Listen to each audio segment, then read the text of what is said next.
We are now recording. Cool.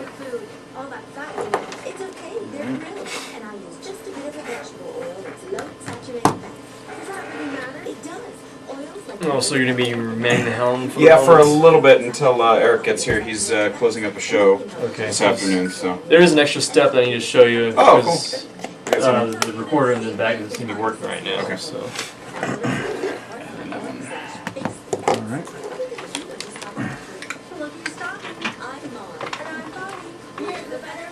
So let's. Oh, pretty much. I mean, recording from here. But the thing is, well, actually, I mean, you're not going to be getting phone calls. I doubt it. Doubt it, right? That's 2 phone calls in 8 months. Oh, okay. Well, yeah. If we get a phone call, we're going to lose it here, right? Right, exactly. Okay. Yeah, I mean, it's just like it's something you have to do to make sure that we get the recording for the phone call. So, but it's you're not giving one. So we do. Okay. Well, I'm going to bring the guests in, but just to get them set up, but we got a few minutes still. Okay.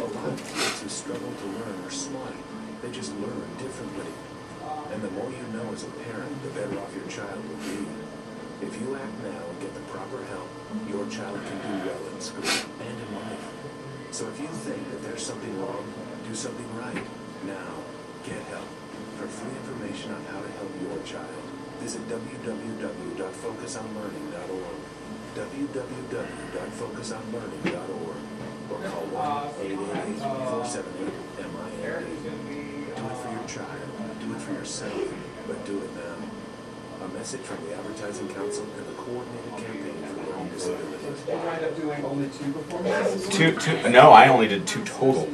I did the first 2 Sunday matinees, and then I did the soft opening on Thursday. I was half expecting to do today. Yeah. Didn't happen. Okay. So it's done, and I had a great experience with it. Any place? Yeah. Essentially, the headphones aren't really necessary, Okay. but one person will have a mic, and everyone else will have to do this game. Okay. So feel free to sit wherever. Okay. This is Sean Critchfield. Did you? Yeah. You met already? Yeah, we know each other, yeah. Yep. Oh, okay. Of course. Okay. We know Mr. Critchfield. Yeah. Unfortunately. Yeah. No, unfortunately. Here, I brought these for you guys, just in case you didn't have them. Cool, thank you. Oh, you have the headphone volume on this one now? Yeah. Yep. Here you go, Glenn, if you want that in front of you. Yeah. Yeah, I turned it down much earlier, so I'm not sure if it's loud. So this is still working though as well, though, right? Okay. Yep. Yeah, I'll just hit record whenever it starts, and I'll worry about this part right here. Be able to watch the game back there? Yeah, sort of. On via the computer. Okay.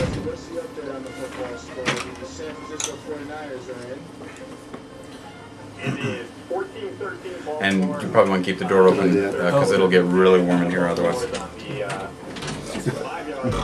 All right. Week 3 with the attempt at Glen Cam. Nice. It's happening. I think I this time. figured it out. It's happening this time. Brian, it was weird to do Pillow Man without you. How'd it go? It was good. It was good. It was fun to reprise the role. Yeah. Which one? You're so good in that. In which show? Pillow Man. Oh, yeah. Again? Yeah. Alright. You were awesome in that. Thank you. Thank you. It was a lot of fun. There's this mixed concern that they were I was like, either they're going to ask me to just completely derail it and go do something completely John, I know fun, but will also be Shut back on. terrifying. Yeah. Or they're going to be like, do it exactly the same, which would suck. But, you know, Right. So it was like a no-win situation. But it was fun to just it was basically the same guy, just with 10 years of experience attached to it. You know what I mean? And so it was a lot of fun. I had a good time with it. That's cool. Yeah. So we got about a minute or so. I'll run a quick little intro with the show. If you've ever listened to it, it's just a quick little intro. And then we'll bring in, I don't know, it's never the same way twice. So if I have nothing interesting or clever to say, or if Sean has nothing clever to say.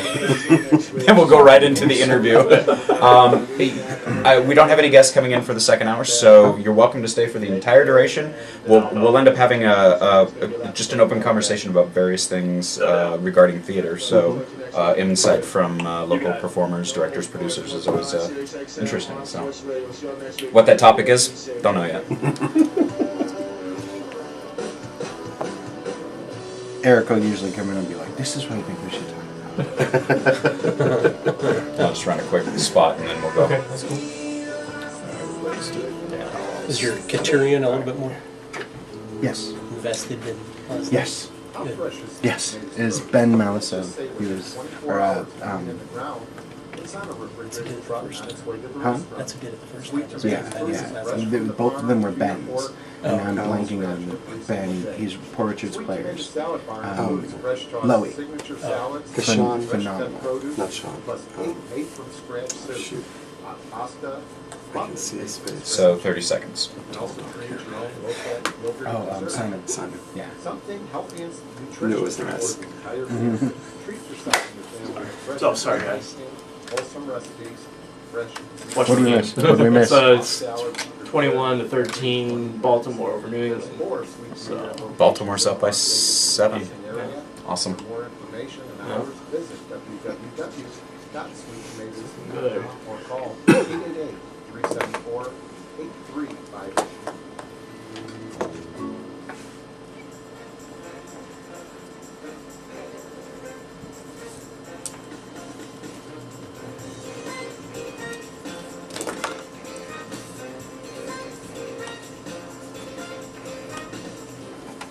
Well, it's Sunday again, and we're here in the studios of AM 1400 KSHP. It's Curtain Call with Eric Ball, and we've got some murder going on.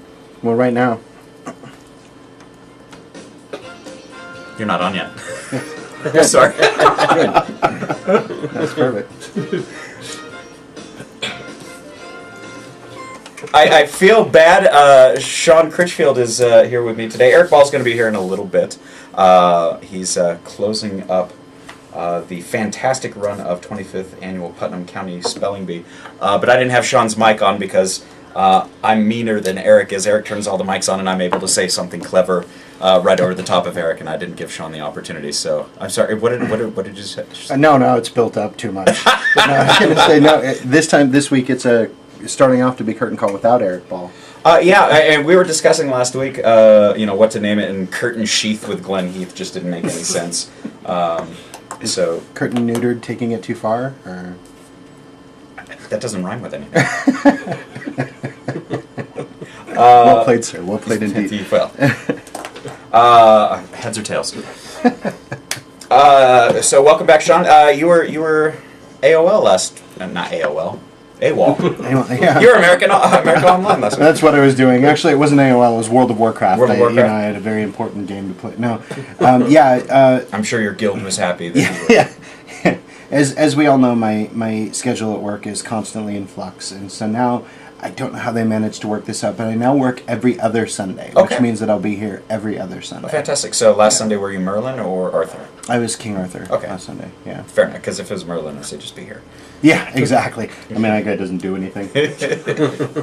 And we have some guests with us this week.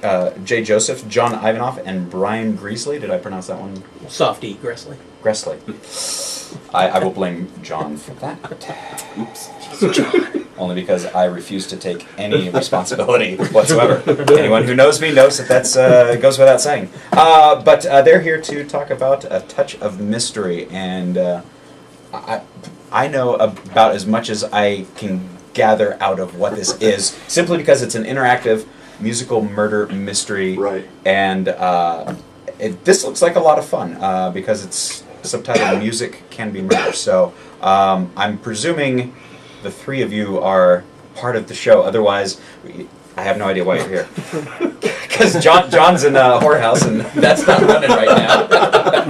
The door was open. John just watched it. I had nothing to do. And I will remind you that if you guys do want to say anything, you have to put your mouths up to...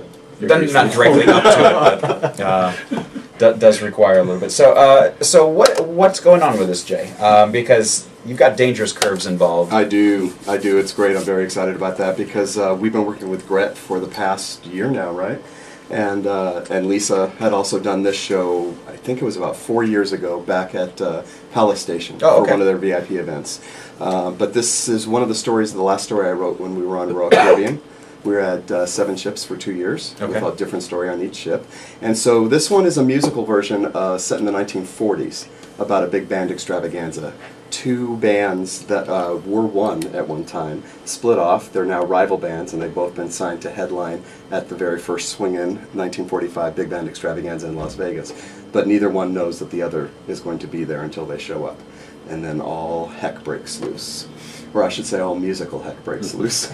That's fantastic. And actual live bands? Unfortunately, when you have this kind of a budget, it is tracked live bands. Okay, that's fair enough. But with Dangerous Curves there, you're going to have some great live vocals. Absolutely, as well as John and Brian will be singing as well, and myself. Oh, fantastic. Yeah. Okay. So, and this is happening next weekend, January 27th. Next Sunday, 7 o'clock. At 7 p.m. So by all means, you can always catch this show later on in the YouTube archives. So don't feel that you have to listen next Sunday. You can go to Don't Tell Mamas. And this is over on Fremont Street, correct? It is. Okay. You can. It's next to the Beauty Bar, but you can park over at the El Cortez. Okay. And then just walk across the street and come to it. And reasonable prices, $18 at the door, $16 in advance. Yeah. A bar there as well? There is a bar there as well. Okay. Yeah, it's going to be a 90-minute show. Yeah. And it's interactive from the time you come in, so it's kind of like a live game of Clue. Okay. That starts unfolding as you walk in. We have people that show up in their favorite 1940s clothing. Oh, fun. Nice. And everybody in the audience, we invite them to be as interactive with us as they would like. We stay in the land of innuendo. We can't. I do too. I love living in the land of innuendo. Because otherwise, I'd never be on the show again. But this is a story that we've been doing for about 3 years now, I think. And John originated the role of Artie Miller, and Brian originated the role of Glenn Grayson.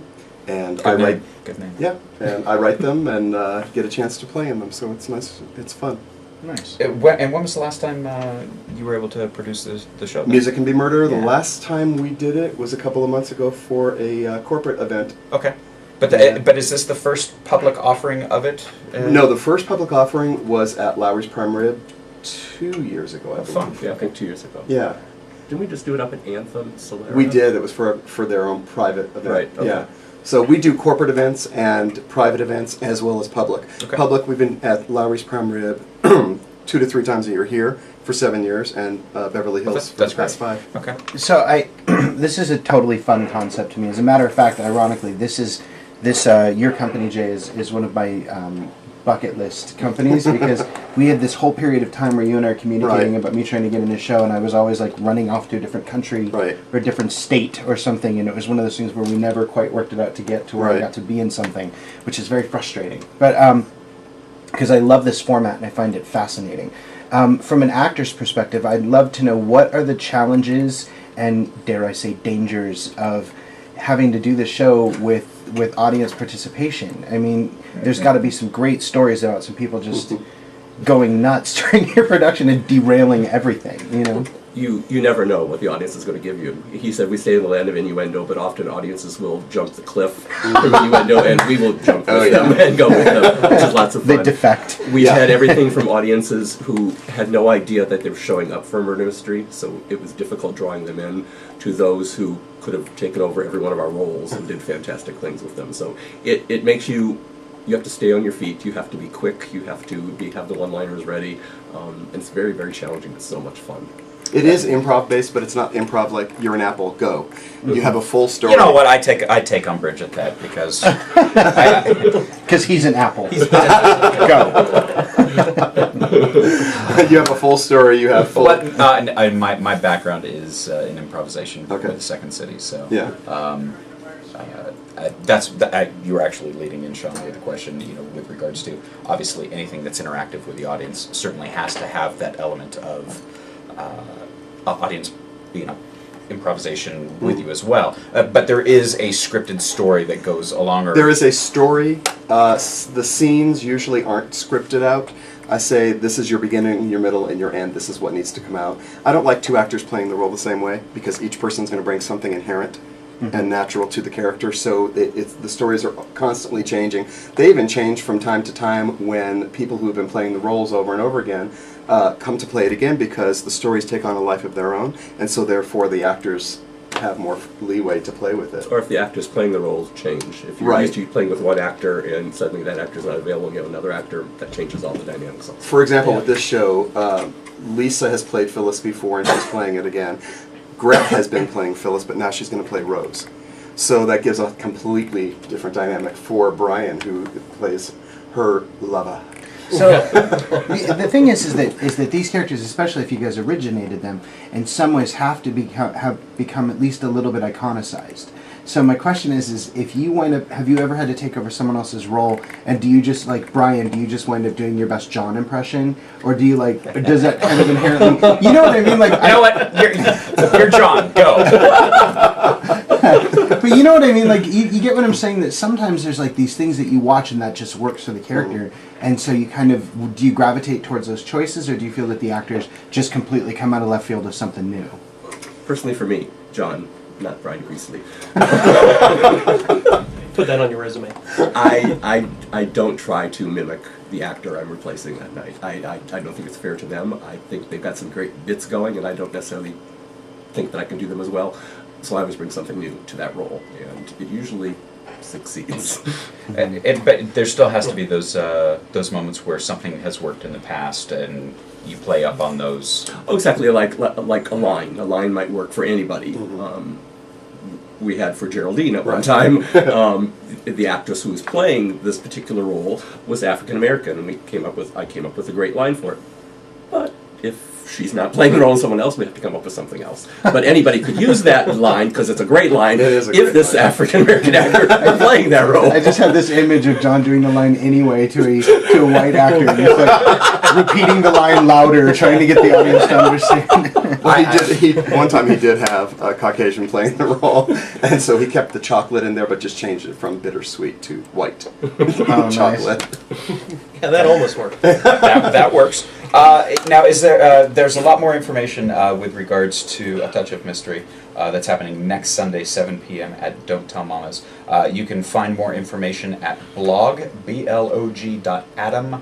ATOM, Las Vegas, all one word, blog.atomlasvegas.com.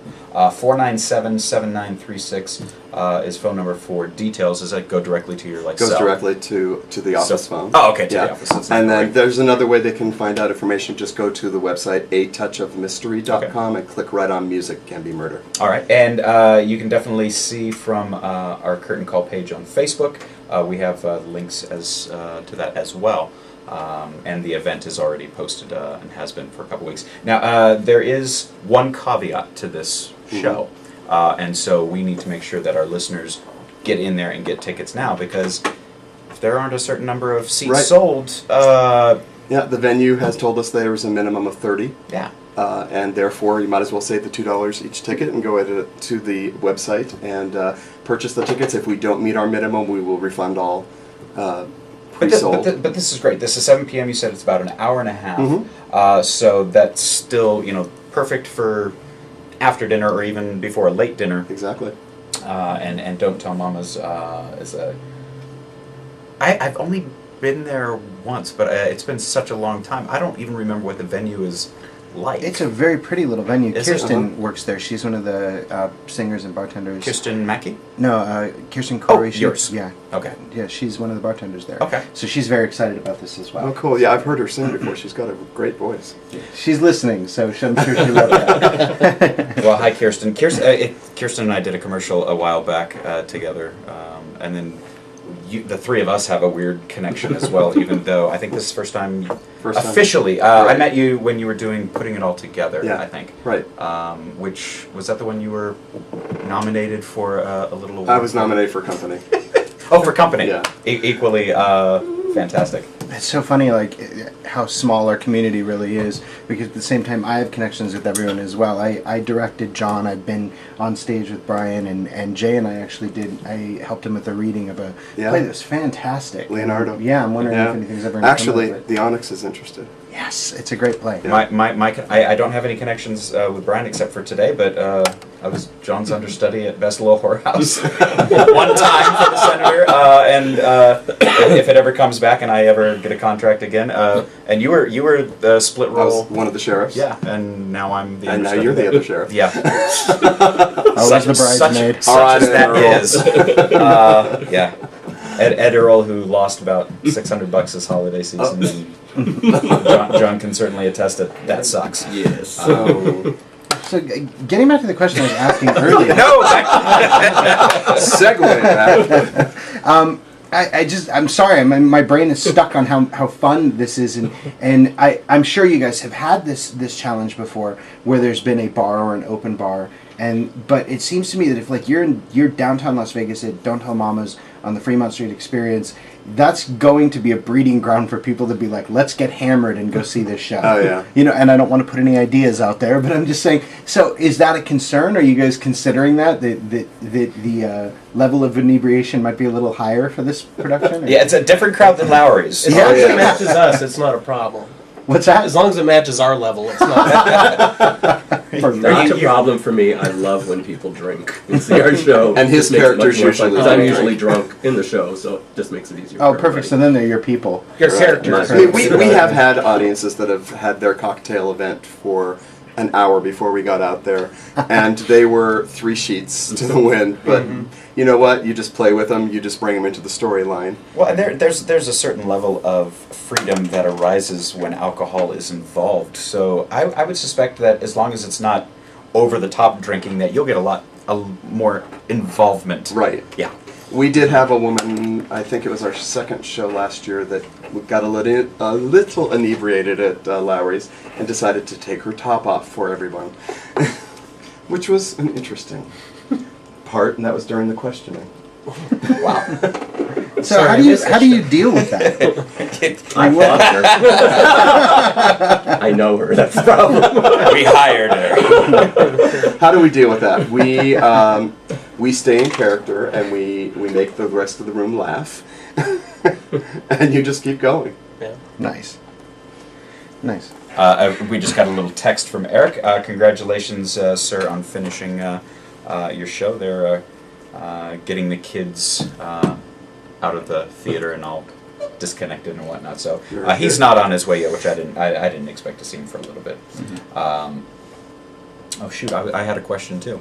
More of a thought actually, because what you brought up with just the audience interaction. You know, there's certainly that aspect within theater, and that's certainly something we could probably expound upon in the second hour, since we didn't really have a topic beforehand. And certainly some stories that you guys have with regards to doing the touch of mystery.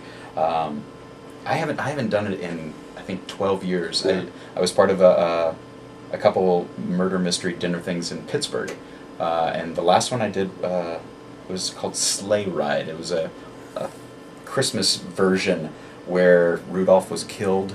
I played the Tooth Fairy, and it was you had all the figures. The suspicion it was Blitzen. Blitzen was responsible. Well, there was Blitzen was blitzed. there was a different story. I mean, the audience got to choose who did it, and based on who did it, there was a different ending for each variation. So but always a lot of fun, because when you get the audiences involved, it always changes the show. Well, just in mingling with the tables, we'll go around, because every table becomes an investigative team. Oh, okay. So during the dinner, if it's a dinner, we will mingle with them and get to know them, and they always come up with the craziest things, and we'll walk over to each other, and I'll say, okay, Brian, this is what they think. They think you're having an affair with John, or something that comes up in the story. And so we go with it, and since I write them, I'll write things into them. When we do the corporate events, I'll write some of their people into the story, sure, and do absolutely. extra clues, and bring them up as extra suspects, and we just take it for a ride. That's awesome. Have you ever had does the audience get an opportunity to to expound on their theory as to who did it. Like, do you Oh, say, yeah. what do you think, and what do you think's going on? And has Yeah. anyone ever rewritten it for you? Have you ever been like, wow, that's a good idea? We've had quite a few. I never thought of that. No, that's not really plausible. Actually, we've had some attorneys or 'Cause you're police- left-handed. The funny thing is that the attorneys and the police usually get it wrong because they think about it too much. Oh, okay. They go in too far depth. But we've had doctors that say that couldn't happen the way you wrote it. So they've told me how to Oh, wow. redo it. And Wow. We've done that. Now, do any of you die within like the first 5 minutes so you can go outside, smoke for an hour and a half, and come back for bows at the end? I always live, unfortunately. With ours, if it's a 2-day event or a multiple day event, then the victim is alive. Okay. If it's just a 1-day standing event, I don't bring the victim in, they just don't show up. Okay. Or I bring them in and then they come back as So their you twin. you just have one murder as opposed to We have one. Well, As- I can't say that. We have a couple Please stories. don't. You have to go see the show. Yeah, we have a few stories that have No multiple spoilers. murders. That's right. Yeah. They all definitely have twists Okay. to them. Yeah. That's fun. Let's take a quick little break and just a quick one so we can catch up on the football game if anyone's interested. If you're not listening, it's 28-13 Baltimore. 8.5 minutes left in the fourth quarter. But this is curtain call. This is theater arts, so you're not paying attention to any of that. This is curtain call. That's funny because I lived in Harrisburg, Pennsylvania. Oh, We were on the Pride of the Susquehanna. I was Susquehanna Hat Company. No, Pride of the Susquehanna dinner boat Oh, with the murder mysteries. I was with an improv troupe for 5 years in Pittsburgh called the Susquehanna Hat Company. Okay, interesting. So yeah. Small world. No, I'm from Pittsburgh. Yeah, right. Oh, okay. See, now you have a common ground, Mr. Greasley. Gressley. Short. So, just a good little tip for you, because we've had some interesting things happen in between the takes. These are running the full time, and usually the whole thing gets placed on to YouTube, so people get to eavesdrop on our conversations that we have during the commercial breaks. Okay. That's right. So yeah, And now is the time to say fuck if you really. get it out of your I system. never liked her. You know, it was funny. I was Kirsten and I were talking today about Irma Vep. She didn't know anything about it, and I was talking about it, and I was like, "Well, it's kind of like Greater Tuna." So we were it just is. watching the clips are on YouTube. You were great. and it was so funny because I initially was slotted to direct that. Are you going to audition for it? Huh? Are you auditioning for it? No, I can't. Tournament. But I was auditioning to direct Irma Vep? Yeah, because he had talked to me and he's like, I want to do like Greater Tuna Christmas or something, and I was like, have you read Irma Vep? Let's do that. And he said, okay. So he puts it in the season, and I'm supposed to direct Right. it. And then all of a sudden, I find out Troy's directing it, which I respect that man immensely. And if anyone's going to take it from me, I want it to be Troy. You know. But I was like, what happened? And then I found out that there's this whole breakdown in communication in which Walter assumed that because I'd got a tournament that I would just be completely unavailable to direct it. So he just pinch hit. As soon as he found that out, he panicked and pinch hit. There's a part of me that was, I had such an interesting idea that I You wanted could always to run do with that. Greater Christmas. Yeah, Tuna Christmas. I want to do Tuna Christmas. Dude, you like that one? I think that the approach that we did with Greater Tuna was so different than what most people normally do that we could bring that same approach back and it would work. Okay. For Is it the Christmas. same characters? Now, isn't there like a it's some 4th of of them. July one too? So, I think so. Yeah. Yeah. I know about. Red, white, and blue tuna. Yeah. Yeah. something Yeah. that's it. Yeah, or Vegas Right. too, or something. Yeah. Like that. Yeah, but Christmas. repertory. I think out of them, Christmas is the second best, and it's that one you actually get the opportunity to really play that sweet sentimental, which we fought tooth and nail to drag out of the other script and did, you know. But that was a lot of the fun for us. So, yeah. Come back in 10 seconds here. Receive a 25% discount at State Shampoo Adult Emporium, located on the corner of Tropicana and Arville.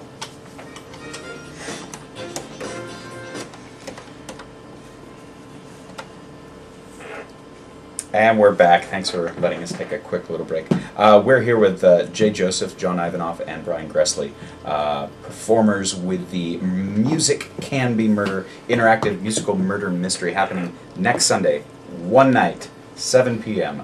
At Don't Tell Mamas on Fremont Street. And we've been talking with you guys just to get a little feel for what the show is, and certainly more information can be found at blog.adamlasvegas.com. But how is this different from your standard dinner murder mystery theater? Because there's the standard one that's here in town, and so what's the draw? What's the uniqueness other than Dangerous Curves? Fantastic vocal trio here in town. Absolutely. Well, first of all, there's no dinner, so that's going to be that's the first Straight to difference. the drinks. So it's the fact that it's a musical as opposed to a non-musical. That's also going to be a Okay. difference. With ours, the moment you come in the room, it is interactive with you from the moment you arrive. The characters are there mingling with you, bringing you into the story, and you can become part of the story just in the way that you interact with us. Now, do you have any plans? I hate asking the question because I know the answer would be, well, we're not going to talk about. Well, no, that. actually, we don't. Okay. Not in this story. Okay. Because that's one of those things that I know that in the past where I've done some of that.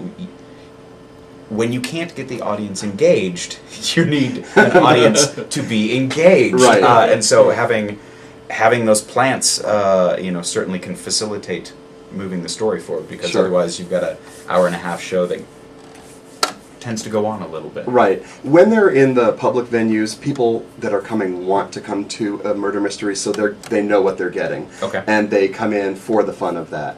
When you're doing the corporate events and they don't know they're coming to an event, I will always talk to the person that's hiring us and say, is your group outgoing? Will they be fun to play with? Otherwise, we create commercial teasers, which there is one on the blog on this one, that actually gets people involved in the storyline so they know what's unfolding, and we'll put their first clue in that. So it whets their appetite. You have more success usually when you let them know ahead of time that they're coming to an event like this. We have had just a few of them that were not as much fun because we show up in the perfect example. We have one called Mystery at the Earthquake Saloon, set in the 1880s. So we show up like Mom Pa Kettle, and you have people that have been golfing all day and drinking, and we walk in and they look at you as though you have two heads. And it's a musical Who version let you of into that. the country club. Exactly, exactly. So you can have that take place. Most of the time, luckily, we've had great audiences, whether they knew they were coming or not. But because it's interactive from the moment you get there, we will grab the people as soon as they get in and bring them into our story. We did one event where they did awards beforehand, and they didn't know they were getting this. So by the time we got in, we had basically lost them. Yeah. Right. Because they already just wanted to drink, get their prizes, and go. So, Sorry. You go know, ahead. that's interesting because I'm sure there's a learning curve with that, with like understanding, and you guys have been doing it so long that I'm sure that gives you an edge is to understand how to deal with any type of audience, you know. sure. And there's this thing in the beginning of tournament that I've learned when I'm playing Merlin, where I go out and I interact with the audience, and I do this thing where I find a reason to make every section that I interact with scream.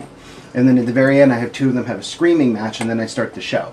And what I've found is I've tested this. I've done it and then not done it a couple of times to see if it's truly making a difference, and it does. If I do that, then we have a much more lively audience. And I'm sure that this has that exact same idea of that bag of tricks. What are the tricks that you guys use if you have an audience that's not into it? How do you get your audience into it? Because there's always a strategy. Especially if there's no alcohol. Oh yeah, we've had those too.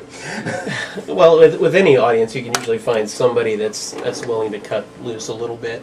If not, then you kind of pit them against each other a little bit. Sometimes that helps.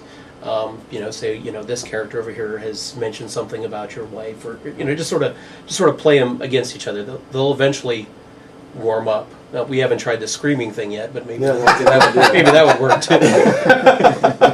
But as you were saying, Jay, you have the tables working together. Exactly. As opposed to what the typical, Individuals. where the individual and everyone's kind of just secluded because they don't want to share clues. Right. So when people make their reservations, we always tell them, we invite you to be as interactive with us as you'd like, or you can just be part of a team asking the questions. So do you do this as a team building exercise as well? It's automatically set up for team building. Right. So if a corporate wants it that way, we'll even make it educational for them. Okay. Where we have worked with an HR department and they want certain things in the story. So we do that. At the end, once we award the prizes, then I'll say, all right, so Glenn, you were in the audience, come on up here. You're going to do the scene with John that you saw earlier. Let's see if you can bring it to a different Was that the one fruition. where I was was an apple. That's the one. And if anyone is interested in speaking to you about doing a private Absolutely. event, they can get a hold of you through Adam Las Vegas. AdamLasVegas.com, Okay. or just give us a call. Okay. And that number was 497-7936, area code 702. And that's great that you can tailor the show for a corporate event, because having been in corporate America and having to be part of these events, Right. Knowing that these happen, and I've been on both sides of it, so Right. it's always fun to have storylines where somebody within the corporation is being made fun of. And so I'm presuming you have that same... Absolutely. In fact, we have a story that John does, both guys do all the time, Death by Chocolate. And we had a can company call us, and they wanted Death by Chocolate, but they wanted it rewritten so that it would be viable for the can industry. So Death by Chocolate became the Tin Can Caper. Okay. And they gave us names of characters, of people they work with, so we changed the names of the characters to match that. Now, when you change a show like that, how much preparation do you need? It takes me, when I'm writing one from scratch, it takes me about 10 hours total. Okay. When I'm just customizing it, I'd say it takes me 3 to 5 hours. Okay, so even a short term or a last minute type thing can be done. Well, oh, absolutely. Yeah. You know, we offer minimalization of customization in the stories to add their people into it, and it's just a matter of coming up with extra clues that will weave them and connect them to our characters. So when we have our rehearsals, I'll have pictures of the people that we're going to interact with, and I always ask that they send me information on them, little quirks, personality quirks, hobbies, things that they like, that they don't like, and I will customize that and connect them to the characters. Fantastic. I'd love to chase get chased down this rabbit hole a little further and put Jay a little more on the spot. And Sure. this may be far too general of a question, but it fascinates me that how many of these have you written? 18. Like 18 of them. There's got to be a strategy to writing these. I want to know, like, how does your brain work that you write murder mysteries? Is it like, do you steal from places? Do you borrow? Do you know a method? Is there a method for writing them? Yeah. The first time I wrote one was 1985. I had a manager in LA, and he said, I want to do something different for a show. So I was on the journalism and newspaper in high school and college, and so I said, yeah, I'll write a murder mystery, and I did. My method for it, especially when I was with Royal Caribbean and I had to get one out every month to a new ship, was I sit down and I start writing the characters first. From the characters, the story comes out. Okay. So I come up with the character names first, and then I have an idea of the name of the show, but it comes out through the characters. It's always through the characters for me. And then the scenes will come out through the characters in how I'm visually seeing. I'm very visual, so I'll see it as I'm writing it. And the characters, I'll see the relationships, I'll see the clues from that, then the title of the show, and then the scenario comes out. And Okay. Do you find that you write in a particular vein of a certain like mystery author? Like, are you an Agatha Christie guy? Are you a Hardy Boys guy? Are you? what do you guys think? You've No, I'm been doing it serious. for Are you a Carolyn Keene sort of writer? You know, I prefer the ones that are period piece. Okay. 1920s to 1940s is what I had specialized in. We're doing a lot more current day. We're writing a new one with Courtney Sheets. She and I have been writing the last two together. Fun. We wrote one called Mystery is Murder about a mystery novelist convention. So she and I wrote that, and we're writing the case of the unlucky leprechaun for Lowry's for March. Nice. And it's, I don't know, guys. What do you think? Is there a special Definitely vein? Agatha Christie. Yeah. Okay. Yeah. Is there typically? Are you guys typically sans a detective, or do you have like the Peter Lorre, Peter The Columbo Yeah, character. Columbo. Peter Falk. Peter Falk. Thank Peter you. Falk. I like Peter Lorre though. Who did it? Well, my favorite, my two favorite inspectors, because there's always an inspector, whether he's undercover at the event or whether he's just one of the characters that's coming to see the event, are the New York inspector or the English inspector. Now, I do a Southern inspector as well, but for the life of me, cannot hold on to that accent. I did it as Ed Earl, but the minute I walk around someone that has a New York accent or a different accent, I go to it. So the New York one, I think, is more fun. John got a chance to play inspector a couple of times now. Yes, as a hippie from the past. Right. With, Miss Andy Gibbs as my wife. Right. Both hi I for the whole time. Yeah. So it was a really fun event. That was Mystery is Murder, where all of us were inspectors. We were all mystery novelists, so we all thought we would outdo the other one with our solutions. Now this one is different from those because music is incorporated on Exactly. this. Now, are you performers singing as well? Yes. So We who all wrote, sing. who wrote the music then? The music is all big band music. Okay. All cover tunes. Okay. Yeah. And the songs themselves, do they lend any clues or? Yes, I would say each one of them has a meaning to the character. Okay. And Yeah. about what they've just gone through. Okay. So the characters in this particular storyline, you are all members of the bands. Is that? I'm not. You are- My character is I am there to watch the bands. I've been following them for the past. Groupie. Is I'm a there- groupie. Is it Yeah. too much of a spoiler for you to give us a rundown on the cast of characters? Like maybe No, not at all. we can meet two of the characters in the studio tonight and then hear Well, about the rest of them. Absolutely. I would like to introduce you to Artie Miller, who is I'm Artie Miller. I have a big band with the lovely singer Phyllis Davis, who's been with me for years. We are known throughout the South and the Northeast, and we're happy to be here this evening.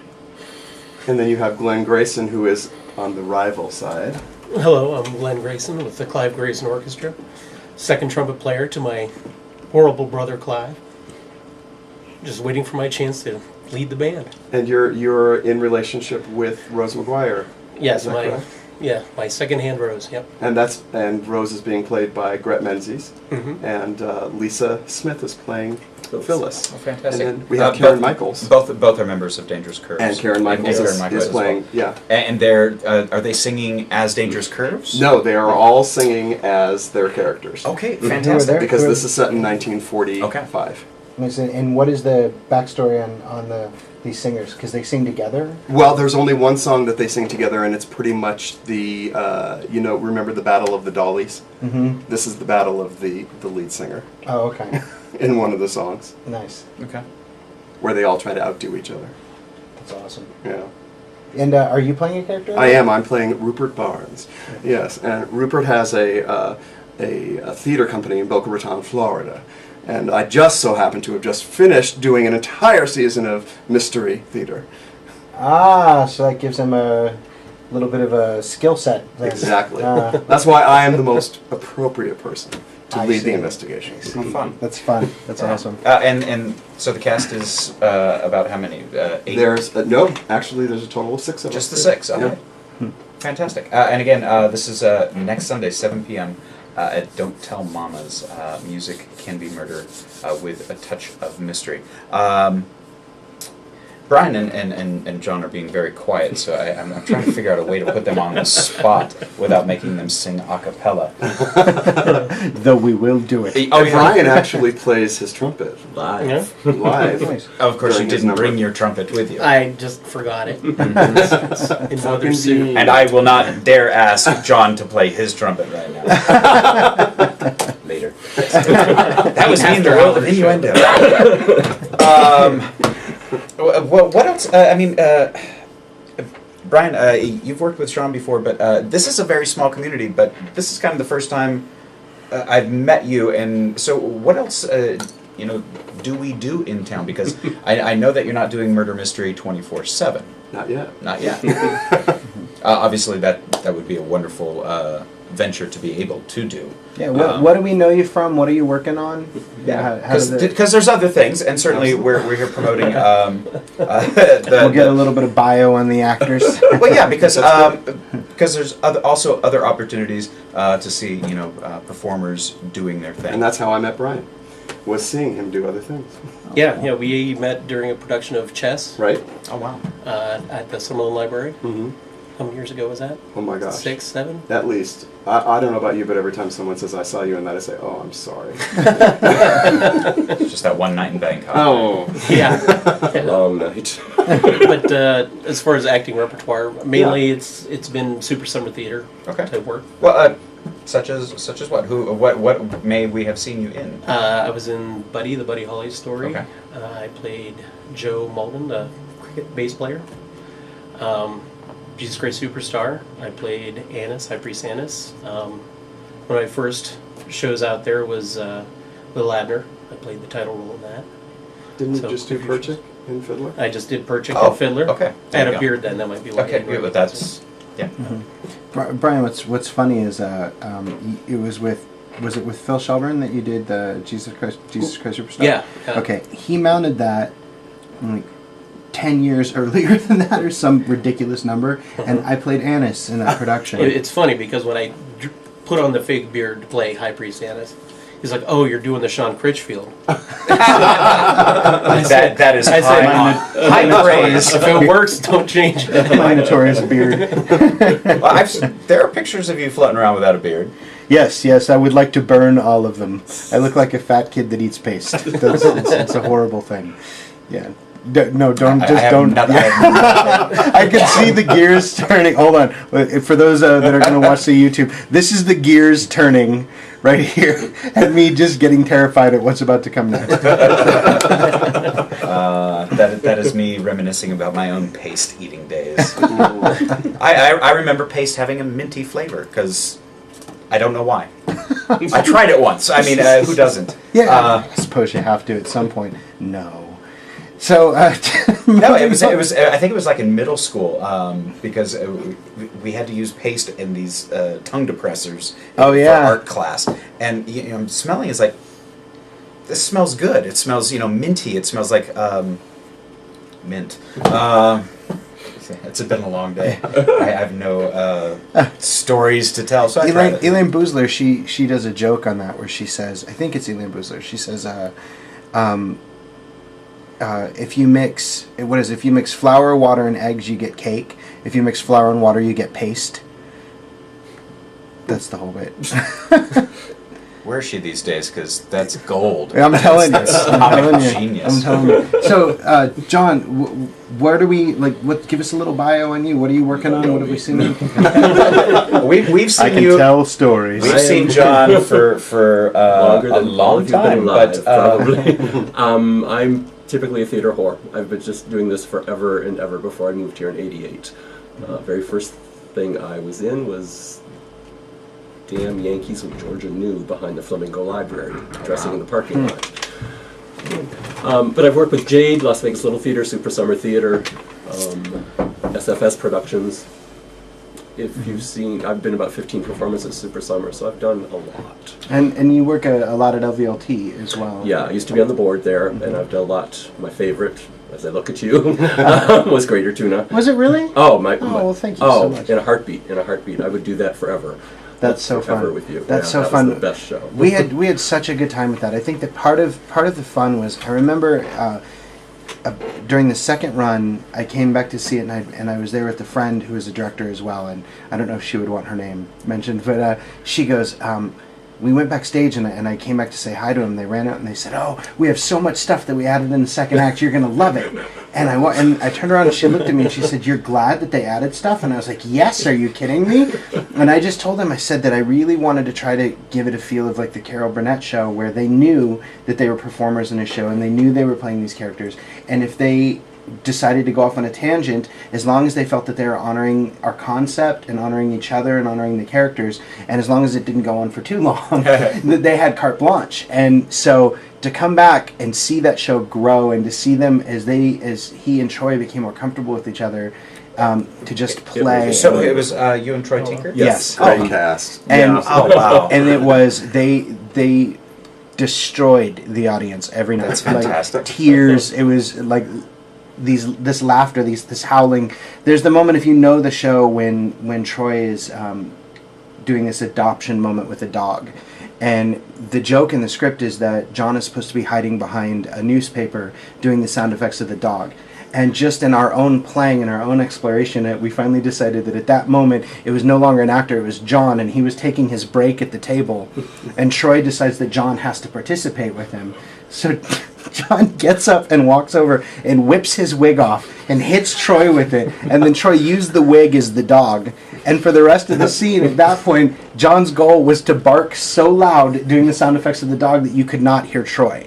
And by the time that was over, people were falling out of their chairs. It was just really magical. Yeah, the carte blanche was wonderful. Actually, I went to see Sweeney last week, and we had a little reunion. Shannon was there. Oh, nice. She showed up that night, so that was our stage manager. Yeah. Oh, okay. Yeah, but it was a wonderful opportunity to do whatever we wanted, as long as we were true to the characters and we didn't lose sight of that. And I don't know if you were there the one evening that I had no idea when I went on as Pearl during the last act my dresser had somehow forgotten to pull my slip down under my dress.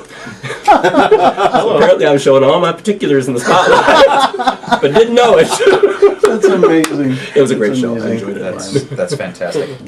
Eric Ball has stepped into the studio, so we're going to take a quick little break and let him join in the fun. We're talking with Jay Joseph, Brian Gressley, and John Ivanoff of the Touch of Mystery Music Can Be Murder production that's happening next Sunday night, 7 p.m. at Don't Tell Mamas. We'll be back in just a few minutes, taking just a quick little breaky break. You're listening to Curtain Call.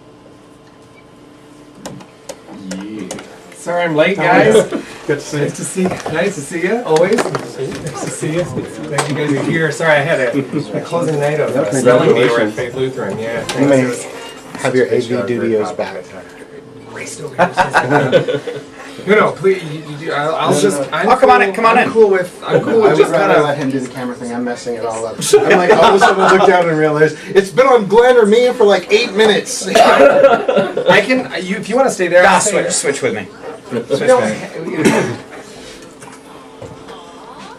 He's playing kind, but in truth, in his heart and soul is like, get out of my chair! No, not at all. I'm perfectly comfortable with Glenn at the helm. I would be at the stern of the ship when you're. Of course, but this is. I mean, this is your baby. So I don't remember now. The poop deck. I'll grab I don't know. Whatever. okay. This is on a ship anyway. So it doesn't matter. Yeah. Oh my gosh. I'm thrilled you guys are here. I was listening on the way here. All I heard was paste eating. That is that is it. That is the highlight of sneak around to the other conversation.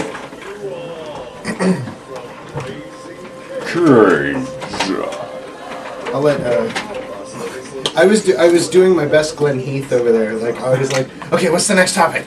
And moving on to the next thing. And so now I'll let Glenn have that job back. And if I have anything that I really need to say, I'll just John, get out of the way. Give me the mic. Yeah, I don't mean to kick you out. I feel bad.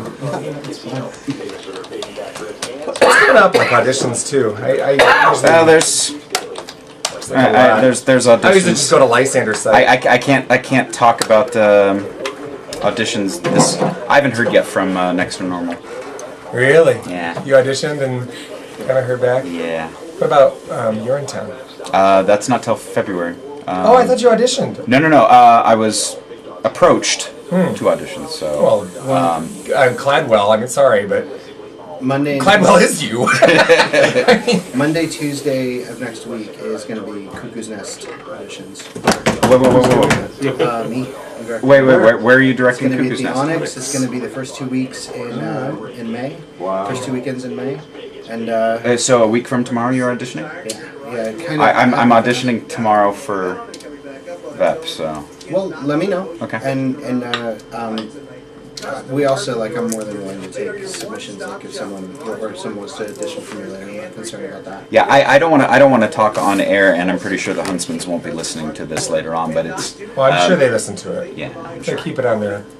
Yeah. No, it's weird because I auditioned and I was the only age-appropriate person that auditioned. Oh, for Next to Normal. For Next to Normal, and they're still looking. So it's just like, just say, I'm fine. I know it's a vocal stretch for me, so.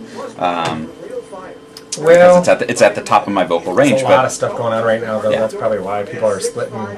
Well, you have 100 plus people audition for Les Mis, and for a 2-night concert thing. So. Yeah. The thing is, though, with Ragtag, they're not concert persons. Another 30 seconds, so we'll go back here. But, Keith came out as well, and it's like, Keith is perfect for singing the role of Dan in Next to Normal. Problem is, you have to have the children that kind of fit into that, otherwise you kind of lose that... Is Dan the father? Yeah. And right now, the mothers... I know most of the cast, except for Dan and the doctor, so... Who's the mother? Brianna Daughtry. Really? Here we go. She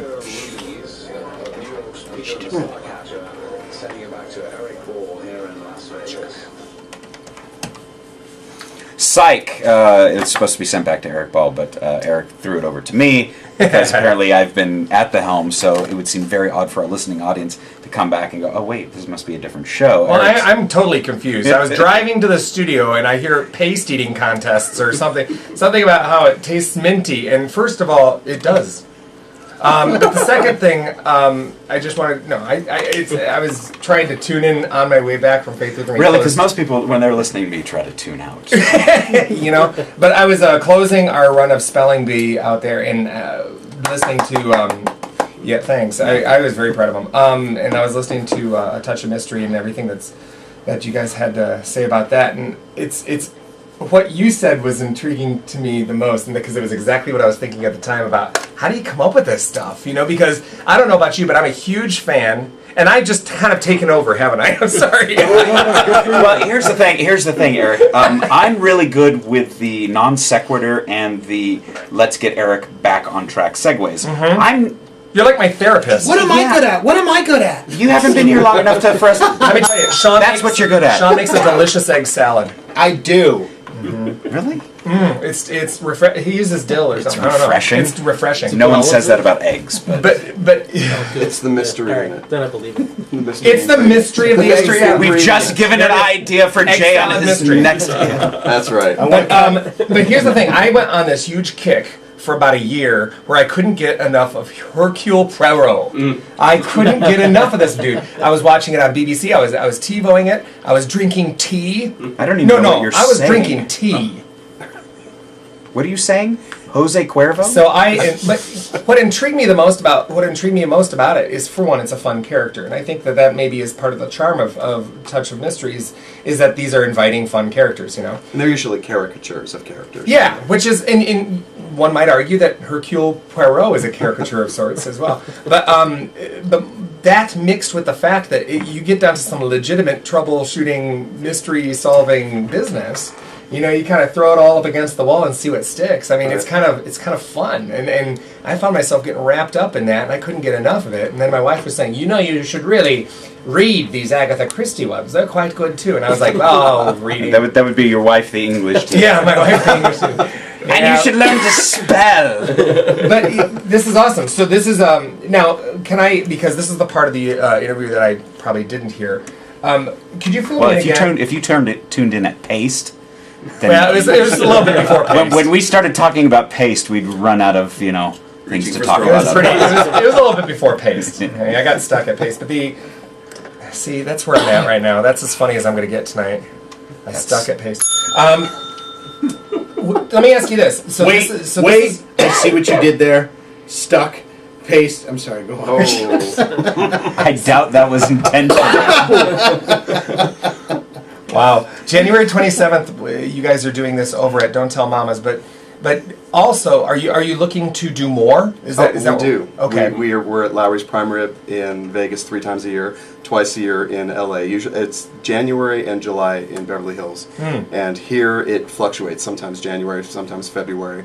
Definitely October for Halloween. We always do a Halloween show. And then sometimes awesome. in May for Mother's Day possibly, or July. And you do private events? And a lot of private events, a lot of corporate events. Excellent. We do casino events for their VIP events. See, and every single year at Christmas time, Faith Lutheran takes their faculty over to the Red Rock bowling lanes. That's our thing. We need to do something like this. Change that. We need to do something. Bowling is murder. Bowling. Lutheran bowling is murder. No, but Lutherans are allowed to bowl? They don't bowl well. Okay. But you want to do something They're funny? not allowed to bowl well. What are they allowed to say when they get a 7-10 split? Holy moly! But last year it was funny because they had like little dreidel cookies out, and we were all just confused. On the bowling lanes? It was like, yeah, they put these little dishes out, and I was like, aren't these dreidels? And they were like, yeah, and I was like, oh, it's just our traditional cookie platter that we put out, and I was like, Hanukkah was 7 months ago. Mazel tov. Any aims on cruise ships again? Actually, we're doing it with cruise ships a little bit differently right now. We want to take. My goal was always to take the actors out with me, but because it's cabin specific with the cruise lines, I don't want to give the cabins away. And you have to bring the actors back. And exactly. Yeah. And for us to bring the actors out, and then we have to upcharge the guests. So what we're doing is working with travel agents now to just do a murder mystery mystery for a group that they're bringing us. So these are great for reunion groups, great for any type of event where you just want to bring a group out or open to the public. And so we're working on a California coastal one for September. Fun. That's fantastic. Where we bring them out. We're also working on two different options to go back to the cruise lines with. One is a game show format where everything is on DVD. The inspector's on DVD, all the scenes are on DVD, and then the teams there have to figure it out based on what they've seen and the crime report.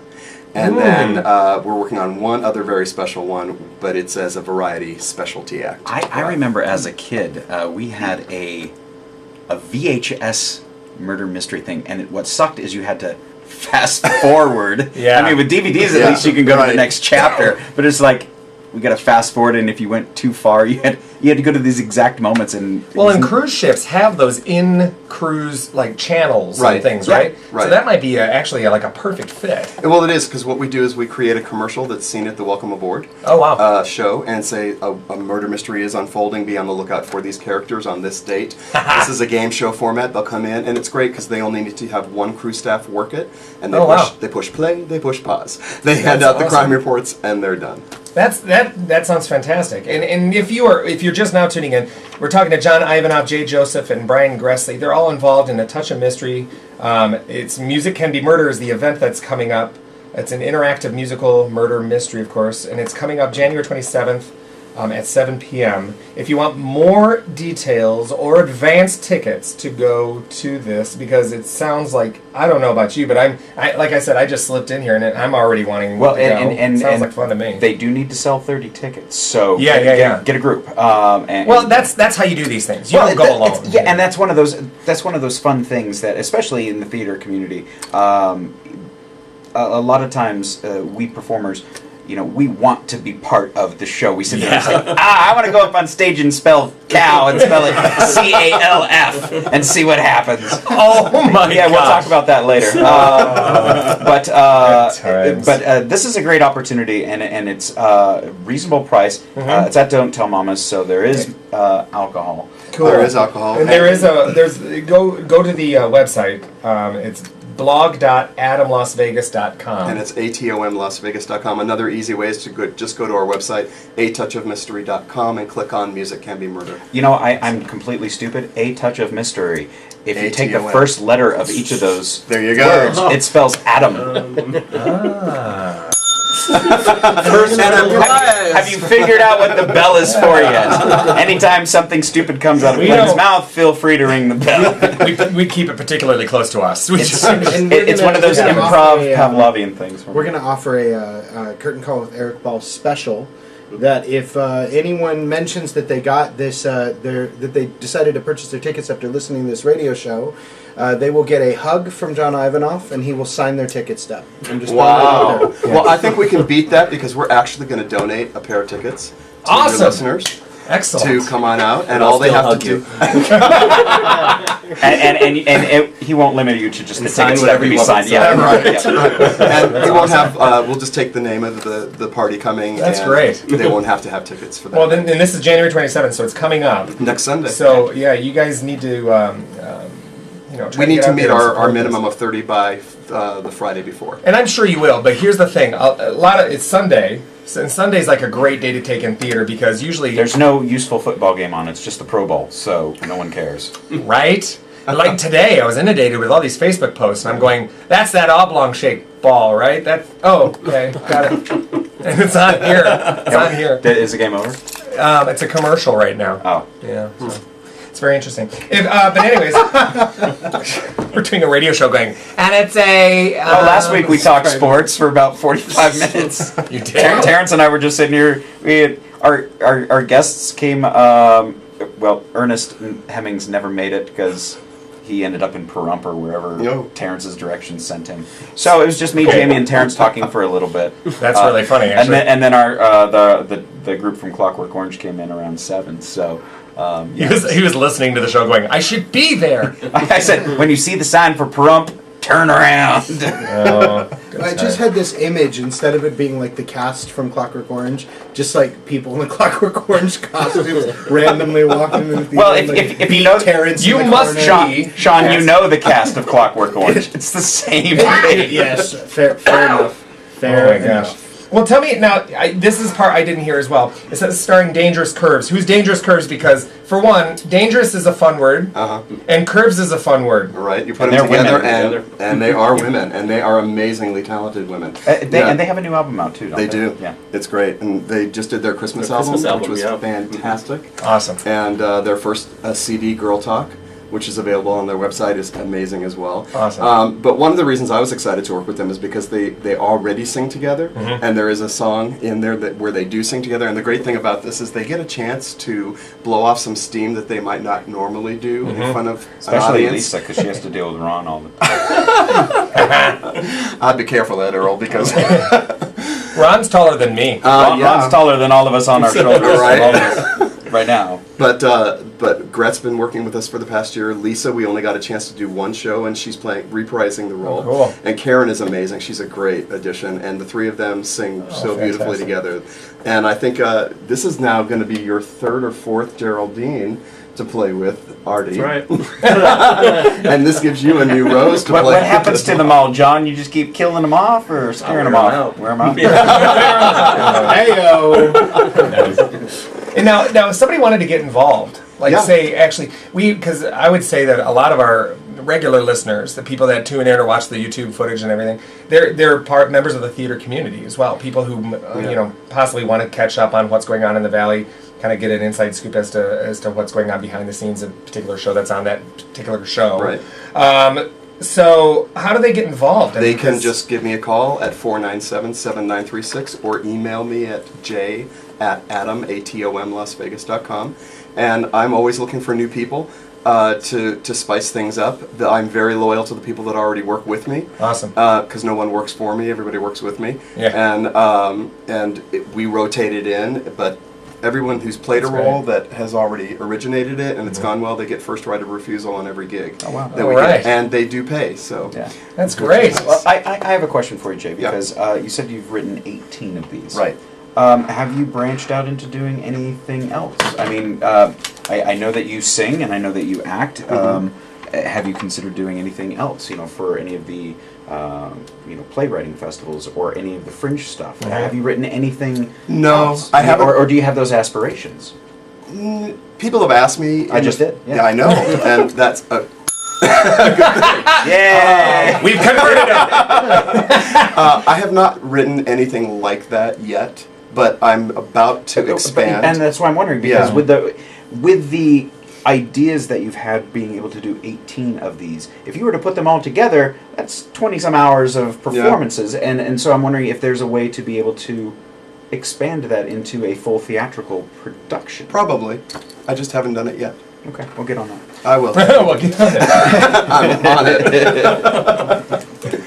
I have directed, though. I know. And as far as doing something else, I had the great pleasure of directing John at LVLT in Don't Dress for Dinner, which is actually, not many people know this, is the sequel to Boing Boing.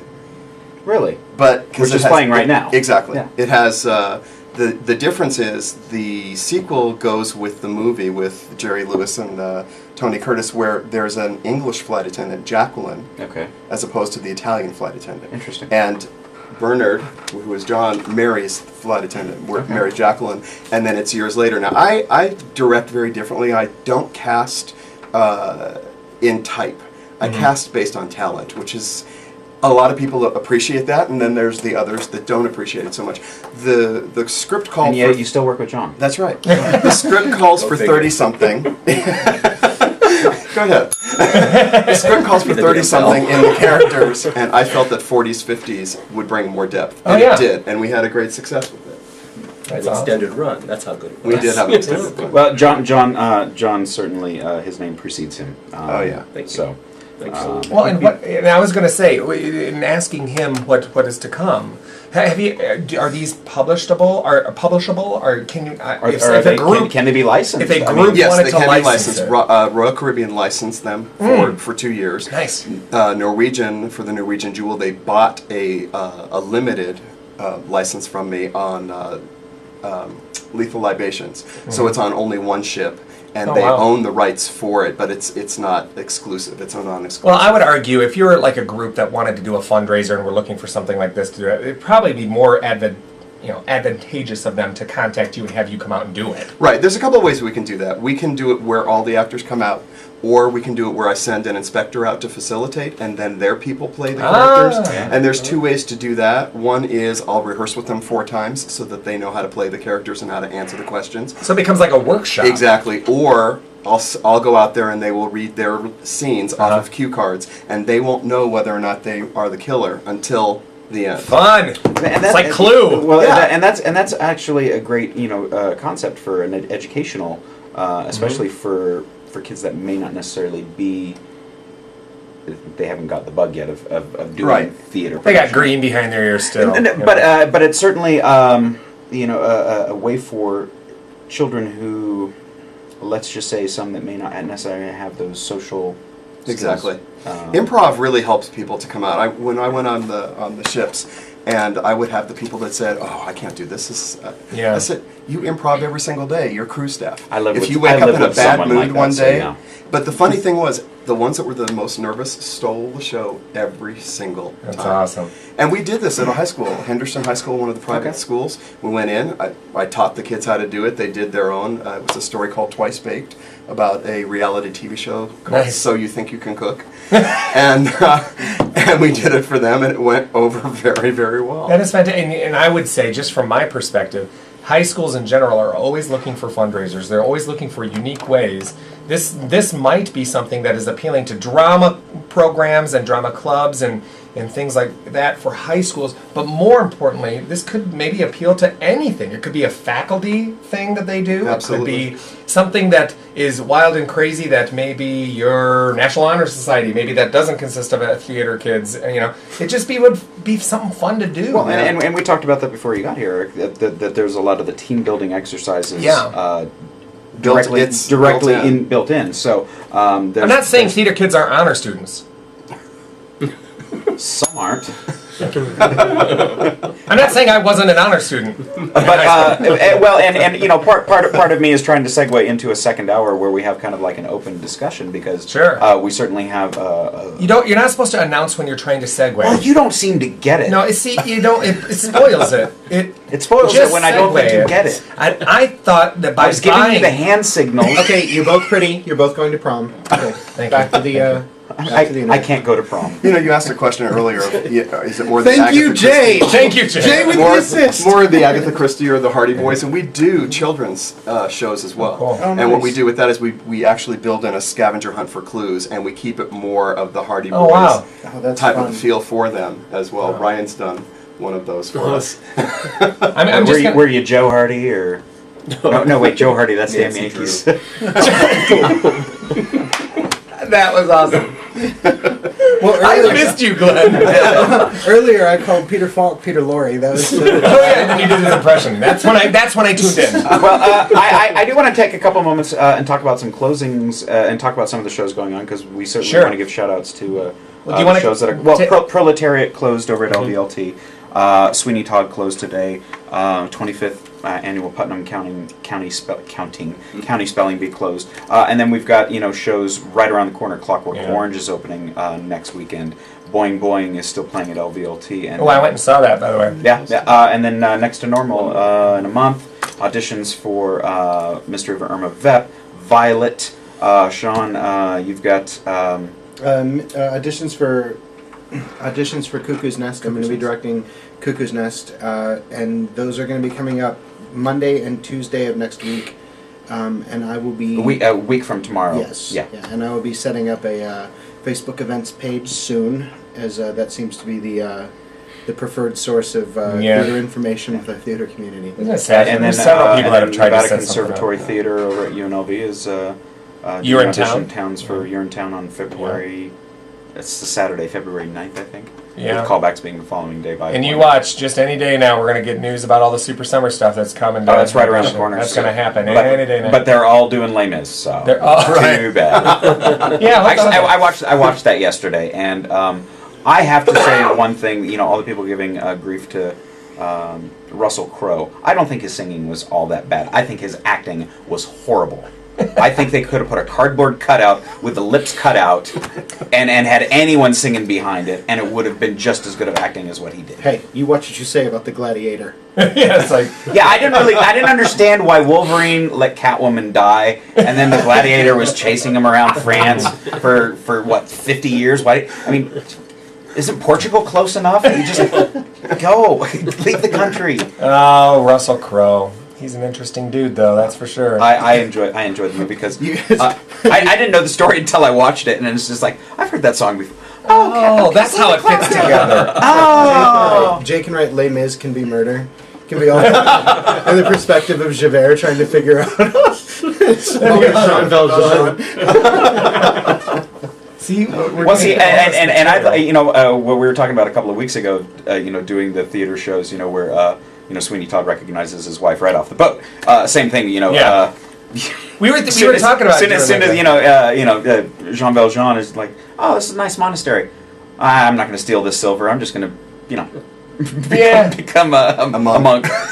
Scene. And it's much more fun the other way. Then we got big boats in the background, CGI. That was all. It was pretty crazy. Yes. Pretty crazy stuff. But I'll tell you something right now, and I know it's not trendy to like Hugh Jackman anymore, but I think he can do anything. He could take a dump on stage, and I'd be like, brilliant! Well, I think we've seen one thing he can't do, and that's outdo Neil Patrick Harris. That could be taken many ways. You mean as an MC? Yeah. They had their little tete-a-tete, right, in the last. which was hilarious. Right. NPH is a force of nature. Just gonna throw that. That is true. He's slowly becoming like the next Chuck Norris.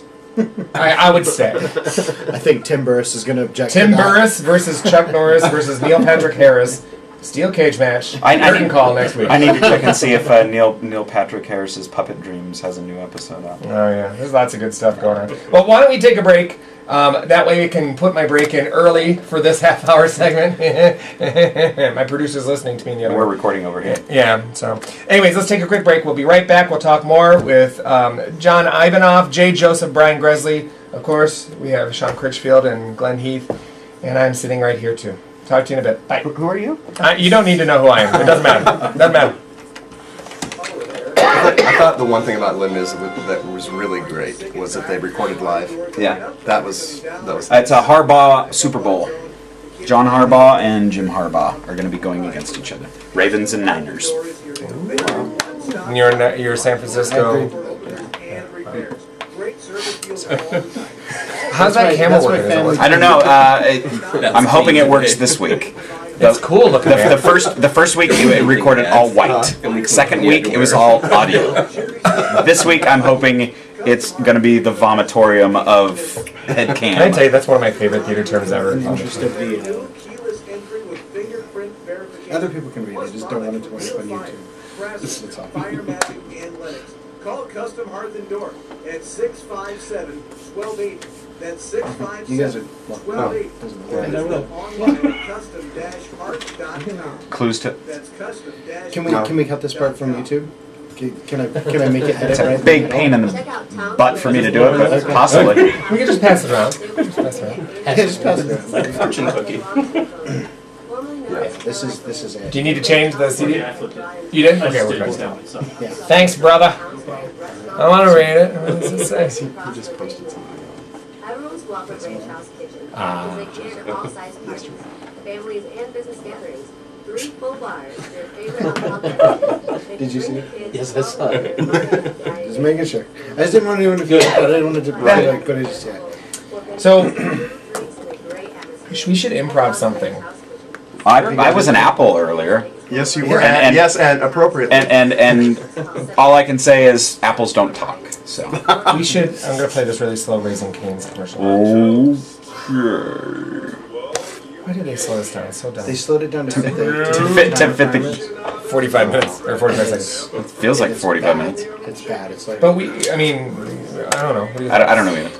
We could improv like something. What do you think?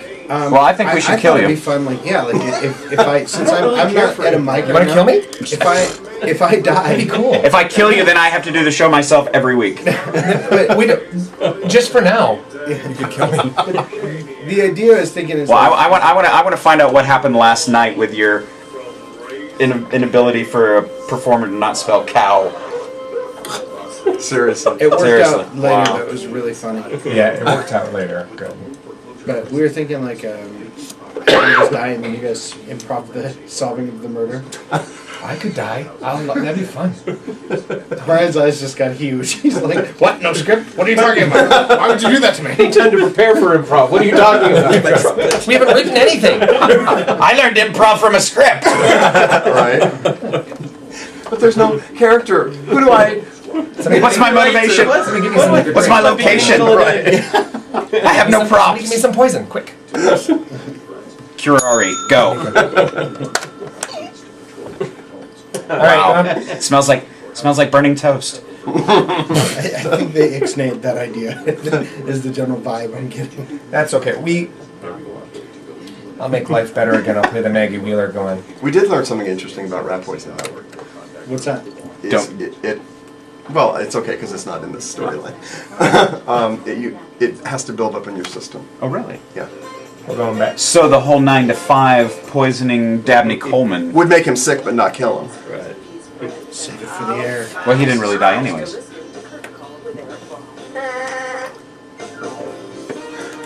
You love Maggie Wheeler, don't you?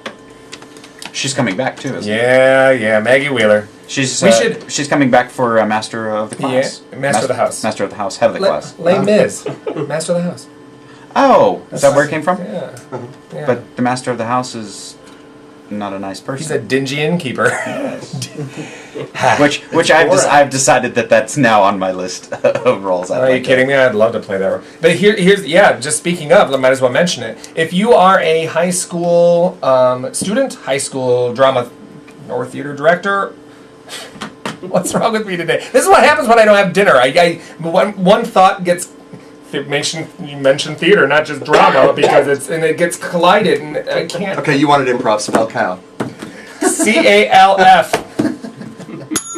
Now, anyways, that is correct. if you are involved in any way with high school aged thespians, what we're doing is the Rudy Foundation and myself are kind of collaborating to bring. You're not kind of collaborating. We're totally collaborating. Yes. It's going to be held over at Faith Lutheran High School's Performing Arts Center. It's this inaugural Master of the House showcase of talent. And what we're trying to do is we're trying to get at least 10 high school age groups that would be willing to bring a 10-minute musical, maybe a kind of a collage of different moments from one musical, kind of crunched down to 10 minutes.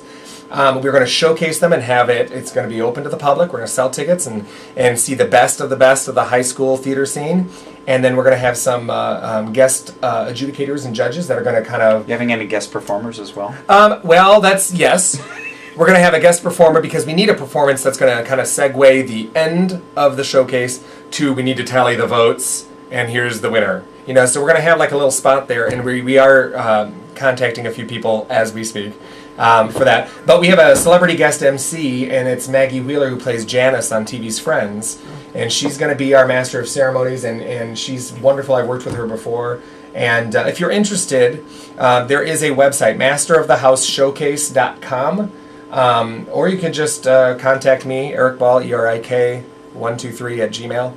And there's the links through our Facebook page. Oh yeah, Call. But it's a fantastic event. It's coming up in April, and I'm hoping that we can get a bunch of people to come out for it because we want to try to make it an annual thing. And there are some awards for performances, scholarships as they were, from the Rudy Foundation, and I think first prize is $2,000. It's $2,500. $2,500. So that's no chump change for a high school. That goes back to the program, and in second place is $1,500. Third place is $1,000, and fourth place is a signed ticket by John Ivanoff. That's right. And a hug. Don't forget the hug. But we're going to try to make it fun. We're going to try to make it kind of game showy and funny and silly. And we're also, like, the director of the winning team is also going to get the Master of the House blazer. And we have it's kind of like, we're going to put a patch of their Do we know what color that's going to be? We have to buy it. We were thinking about making it Technicolor and get LED lighting from Terrence Williams. I have a whole box of them. Yeah, we'll talk. But But it's lots of fun, and so make sure you hit up masterofthehouseshowcase.com. And that's happening in April. Yes. So but enrollment is now open. Right. So. You need to start enrolling now so that you can look at getting your piece ready for April, because you don't want to do last minute stuff. Yeah, absolutely. So we're here in the studio with John Ivanoff, Jay Joseph, and Brian Gressley, and we've been talking about A Touch of Mystery, Music Can Be Murder. It's this event that's coming up January 27th at Don't Tell Mamas. And if you want some information, now the website on here is not the one that you mentioned earlier. What's the website? The website is atouchofmystery.com and click on Music Can Be Murder. Excellent. And then you can also call 497-7936 for details or tickets. You're going to want to get your tickets in advance. They're more expensive at the door, just like any venue. But actually, this is one of those events that is a lot of fun. It's a lot of audience participation, a lot of fun characters. If you've never been a part of a murder mystery, it's fun. And bring a group of friends. Yeah, absolutely. Have a good time. Have a few drinks and just whoop it up. And again, this is the more you are involved with the show, the more fun it becomes. Right. And we've had kids come, and they are allowed here. Oh, cool. 12 and up, but they have to be accompanied. Sure. And, of course, no drinking of liquor. Mm-hmm. They can make virgins for them. Oh. And we won't say anything more about that. Thank you. You saw my eyes, and I looked at Glenn, and I was like, virgin jokes.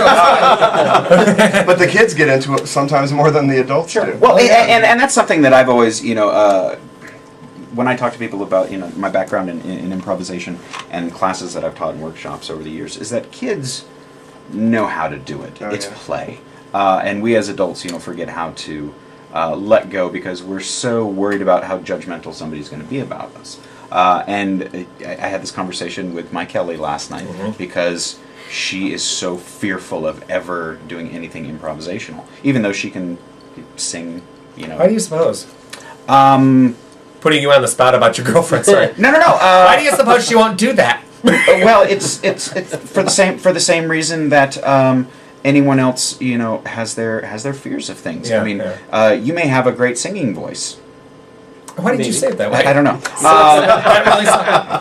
But somebody who sings in the shower and says, "Oh, you're great. You should go. You should." Oh no, I could never do that. That kind of. That's my wife. She don't like to sing, but she has a great singing voice. Yeah, and it's one of those things. Kelly's wanting to keep doing theater and whatnot, and so I was like, well, then go take an improv class. I'll take one with you. I will sign you up with friends of mine that I trust and have taken workshops and performed with. And they will guide you and hold your hand and make sure, It's the same speech that I give to my students, and I say, listen, here's the thing. If I have a kid in class who's maybe a cheerleader who's never wanted to do theater because they're way too cool for that, whatever, but they're taking that to satisfy the fine arts credit, and they're really good, and I see them in class like, discovering this hidden talent that they never have, and I tell them, I said, listen, you should audition for a show, and you don't become an Olympic gold medalist swimmer unless you get into the pool. You don't know what you have until you try. And you may fail miserably, but then you can at least say, well, at least I tried. You don't ever have to wonder what could have been. You know what I mean? It's like I tried sports. My family's all sports, and I tried sports, and I sucked at it. Last name's Ball. This is ironic. And so I was trying to think of a Lance Armstrong, but you just came up with it. So thank you. Hey-o. Hey, listen. I have to say one thing about Lance Armstrong and that Oprah Winfrey kind of tell-all, whatever. It takes. At least he had the ball to go on there. Yes. Here's my thing. Lance Armstrong is saving that joke. I do not fault him because he's in a generation of athletes where that kind of thing was commonplace. The baseball, football. You name the sport. Guaranteed, there was a lot of athletes doing it, and whether or not he was justifying it or whatever else, it doesn't change my mind because. Regardless, you still have to have a modicum of talent to be able to do what he did. And if he was doing oxygen doping, you know what? If I were doing oxygen doping for a musical, no one would give me a second guess. If I'm, performing, I don't justify where the do use you of get drugs. that? There's an oxygen bar over at Caesar's. An oxygen bar. Can you put it right in my vein? Right. And he was also a hell of a trumpet player. And just that walking on the moon thing, like what? Thank you, Jay. And he makes great potato chips. You lost me on the potato chips. Lance potato chips. Oh, no. They're the really cheap. Clint, They're the real honestly, cheap ones. In all seriousness, though, there's something you said that I kind of want to go back to. It's that idea about the fact that she's nervous about improv. Mm-hmm. Not Lance Armstrong. No. Okay. You're Kelly, as you Oh, okay. Yeah. Kirsten has a phenomenal voice. If anyone has ever heard her sing, there's no denying that. That's not me being particular. That's a fact. I've never heard her sing. Oh, really? Well, incredible. I've seen her perform. So, I mean, she's also incredibly talented. Yeah. Incredibly talented actor. And I've played leads in musicals. I've never considered myself to be a good singer. I think I sell it well. you're an actor who can sing. Yeah, I'm an actor who can sing, and I think that I think I have a better than passable voice, but I do not think I have a great voice by any stretch of the imagination. Kirsten has a great voice, and I get very nervous now about singing, especially in front of her. I have a really hard time with it because she's so good at it. And so I think that part of it could be the fact that you are so good at improv. That's intimidating. Maybe. Well, thanks. Wow. I don't necessarily think that, but I understand where you're coming from because she's a middle school music teacher and has been in Las Vegas for 15 years, and she has a very perfect type voice. She can sing anything on the page, and so I'm trying to push her into becoming, breaking out of some of. She's no longer an ingenue, and she knows that. And she was given the opportunity to do Velma von Tussle in Hairspray, and that was so juicy for her because she's used to doing the Grace Farrells, and so that was a lot of fun. And so she auditioned for Diana for Next to Normal, and I was working with her. It's like, okay, you've got to be a little raw. You've got to, and she went in on the audition, and I was very happy that Steve Huntsman had to pull her back. Because that's not something she's used to having. It's usually just like, I need more. And this was, okay, let's pull this back. And I was like, yay. And I always tell my actors and my students, I would rather have to pull you back than push you forward. Give me too much. And many actors don't recognize that because there is that fear of being on stage, except for you, John. But you've pulled the microphone, so I know you have something valuable to say. Over to me. I would agree with what Sean said. I am like him. I'm a passable singer. But I can sell it on stage. I can sell it on stage. I'm as nervous as hell at auditions. They drive me crazy. This thing with Dangerous Curves already has me nervous because they're wonderful singers, and I got to sing a song to them in the audience. But I'll do great. We go back to the theater community that's listening who thought about getting into something like this. Specifically Kelly. I've worked with Kelly. Yes, Kelly's wonderful. She's just adorable. Yeah.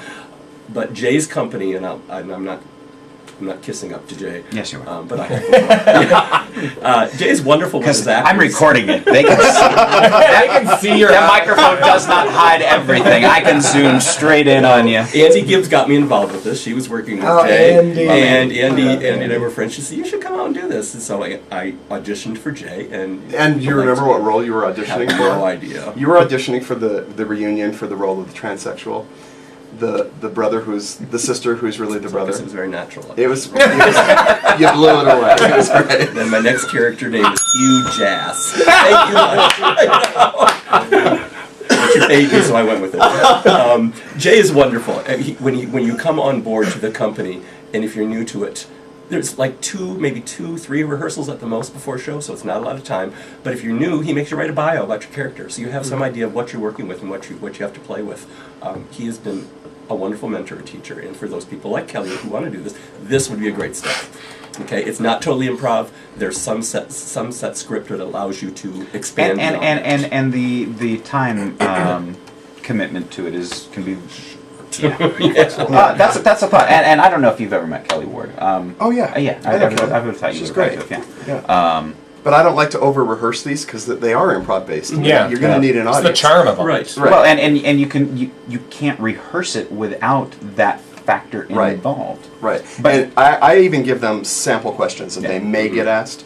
But most of the time the audience tries to break you out of character anyway. Yeah. So the questions they ask are going to try to break Sure. you. Well, I laugh at Kelly anyways because she's a music teacher and she has 250 students a day that she deals with. I know she's dealing with impromptu things in the classroom, regardless if it may have been something she's done before. And see, can I say that's the charm of improv in can't. general? Is the unexpectedness of it all? You know what I mean? What you can plan it out. The spontaneity You of it know, all. there's a thing though that I think is really funny about improv is that I think that it's a very small percentage of improv is making things up. You know what I mean? Like there's so much strategy and formula and things like that. And things like Well, and here's where I love to argue about improvisation, because in my mind there is improvisation for different things. As an actor, improvisation is a skill for when something happens on stage, like last night at Putnam.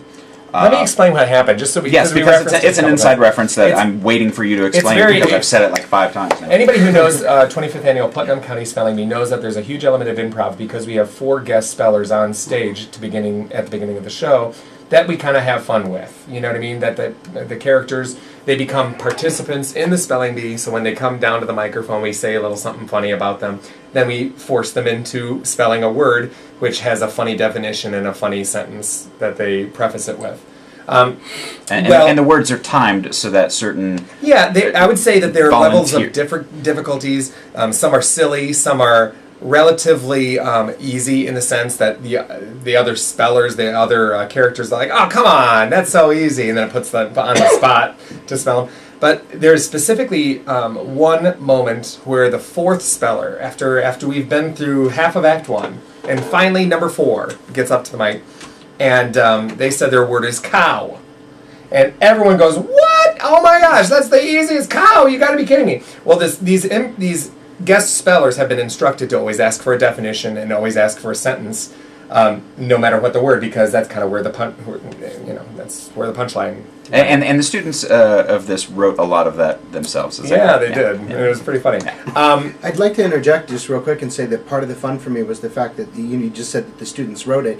It was also student directed. Student everything. It was it was student choreographed, mentored by Eric, but otherwise it was completely in the hands of the students. I was very, very, very proud and scared to death. Because watching production week come to fruition and I had to stand there and let things go wrong, and then go, okay, now what happened and how can we do this? But it was very hard. But they were champions. They are superstars, and I was very proud of them. But so this one volunteer gets cow, okay, and everybody bursts into rah afterwards. Well, apparently she heard calf, C-A-L-F, calf in her head or something. And because and this particular speller must have been a little nervous or something because she forgot to ask for a definition, forgot to ask for the sentence, and just spelled C-A-L-F, calf. And then I love the definition. Can I have the definition, please? It's a cow. Yeah, and he says, use it in a sentence, and it goes, please spell cow. It's hilarious, you know. Well, one of my student actors who's supposed to say, that is correct, and move on, he just formulaically knows that that's the next. Everybody spells cow correctly. C-A-L-F. That is correct. And then my music cue is bump, bump, bump, right into pandemonium. And so he went, that is correct. Bump, bump. Whoa, that wasn't correct. And so I felt a collective energy from the audience go, oh, wait a minute. So you didn't put music cue? Wait a minute. I did. It was going. And so, in the kid playing Barfay, very quick, was like, wait a minute, that wasn't right at all. That wasn't right. The pandemonium. And they go right into pandemonium. So that worked. But even after the song, there was kind of this unsettled kind of, that wasn't, something bad happened wrong. That was not supposed to happen kind of thing. Well, check it out. 5 minutes later, we call that person back up again. And they say, Miss So-and-so, come back to the mic. And the kid who's playing Barfay again goes, spell it right this time. And everybody in the audience died laughing. All was forgiven. You know what I mean? That's the joy of improv, is because, like tonight, I had my, Carrie Ann Parks was what guest speller. And we have a character on stage, Marcy Park. Right. Yeah. So they said, Miss Parks. And Marcy Park gets up and goes, and she goes, no, I'm sorry, I said Miss Parks. And the girl goes,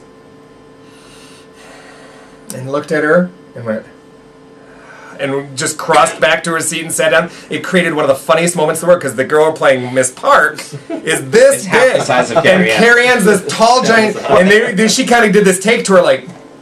And it got this huge laugh, and she walked to her. It was gorgeous. It was gold. It was theater gold. You love shows that have that flexibility. And Sean, you were talking about Greater Tuna, with Troy and John, and that's the improvisation of theater. And then there's the improvisation, because that is a skill. Improvisation on stage is a skill. And then there's the art form of creating theater pieces. And for me, my purest form of improv is generating those full, different improvisers will call them different things, heralds or whatnot. Yeah, I like doing the full 2-act improvised play, and I've done improvised musicals as well. Yeah. Not the Whose Line Is It Anyway? That's the moneymaker. I mean, that's. I've had 5 shows. I've often said, just like the Fringe Festival, we need to have an improv festival in Vegas. We need to have something that brings the collective powers of every company and every walk of theater life at Faith Lutheran. See, slipped in the boat. Just faith, kids. No, but and bring them all together. Well, and there's already that collective in town because kind of set and and beyond that, because for the last 4 years I've taught with the Nevada Thespian Society. And doing their improv workshops, and then even just Clark County, most of the high schools have an improv team. It's just that it's improv for improvisers. A lot of actors don't. That's not their thing, and so it's a hard sell in a lot funny and maybe that's the charm of spelling bee. That's what I always thought, is that it's not only a poignant, touching, and very, very, very, very funny and cleverly written book.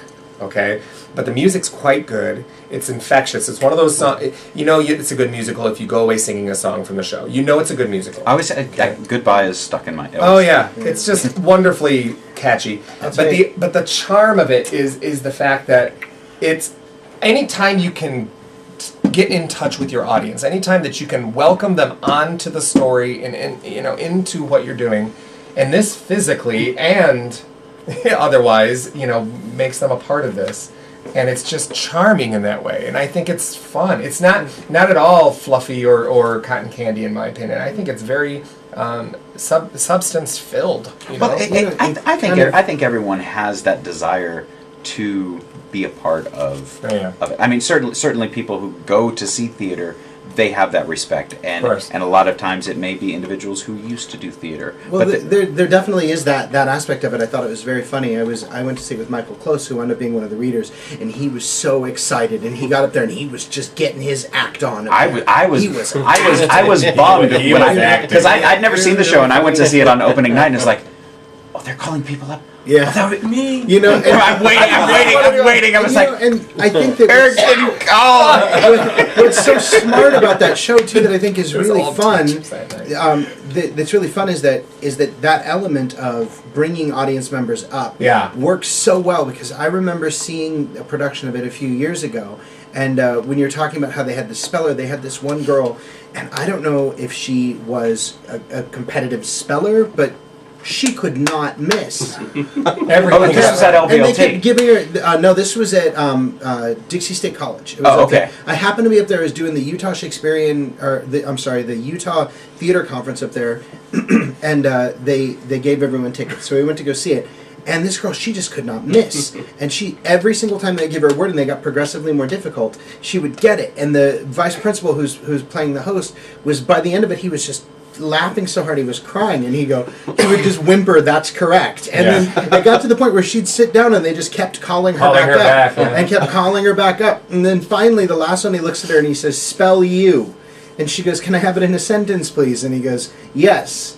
Did you know that you call a female sheep you?" And she goes, "Can I have a definition, please?" And he goes, "No." And that was finally the angle they used. So no matter what, that's actually very clever. But it was very, very funny. And I saw another version of it where they had who was it? It was they specifically were trapping these. It was in Chicago. I saw video footage of it because I always try to just get my hands on stuff that I can draw inspiration from.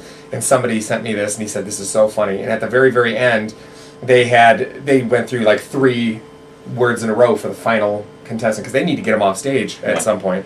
And then they had this box, and it was so funny because I don't know. I think for the only thing that made sense to me is that they planted this guy in the hopes that they would mess with them, because there's no other reason for it. Because he kept getting stuff right, and there's like words in there that's totally made up, like smoogligan. You know, that's just a made up word that they kind of impregnate into the show with, so that it just kind of messes with them. And he got that one right. And so wait. He properly spelled a word that doesn't exist. Smoogligan. Yeah. And he spelled it correctly. Yeah. How? That's what I'm wondering. But all I know is that they had this funny thing where they had a red box, and the vice principal brought up. He goes, all right. Brought up the red box and opened it up and took out this red card, and it was like zingala rinda bumbla brinda dungaphobia or something like that. It's this giant word, and it was so funny because as soon as he said it, the kid playing Mitch Mahoney, the guy, he got up and he just stood next to him and went like that, and then he goes, Z ding, thank you. And as soon as the first letter came out of his mouth, it was really funny, and we were thinking about doing it, but you know something, for the most part, all the spellers that participated in our version were terrible, which was great. Well, the night I saw it is like I would have been out on casserole. Yeah. I think improv should be a prerequisite for all actors. Oh, yeah. Because the one thing that it teaches you is to listen.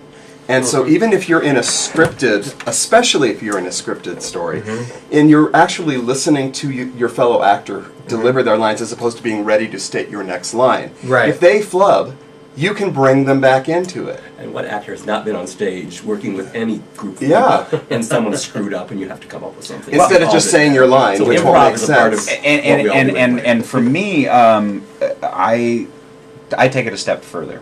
From my training, the purpose of me being on stage is to make everyone else look brilliant.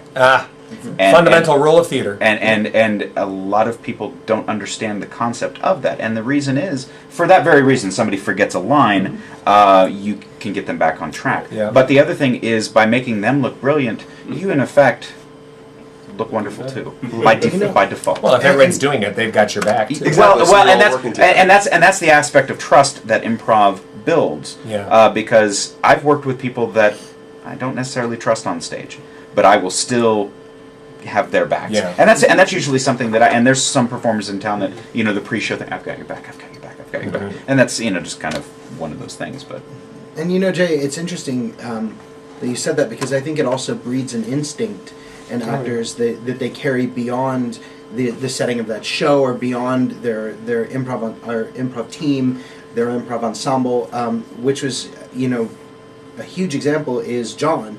When I did the auditions for Greater Tuna, there were a lot of people that were up there and they were showboating, and they were very, very funny.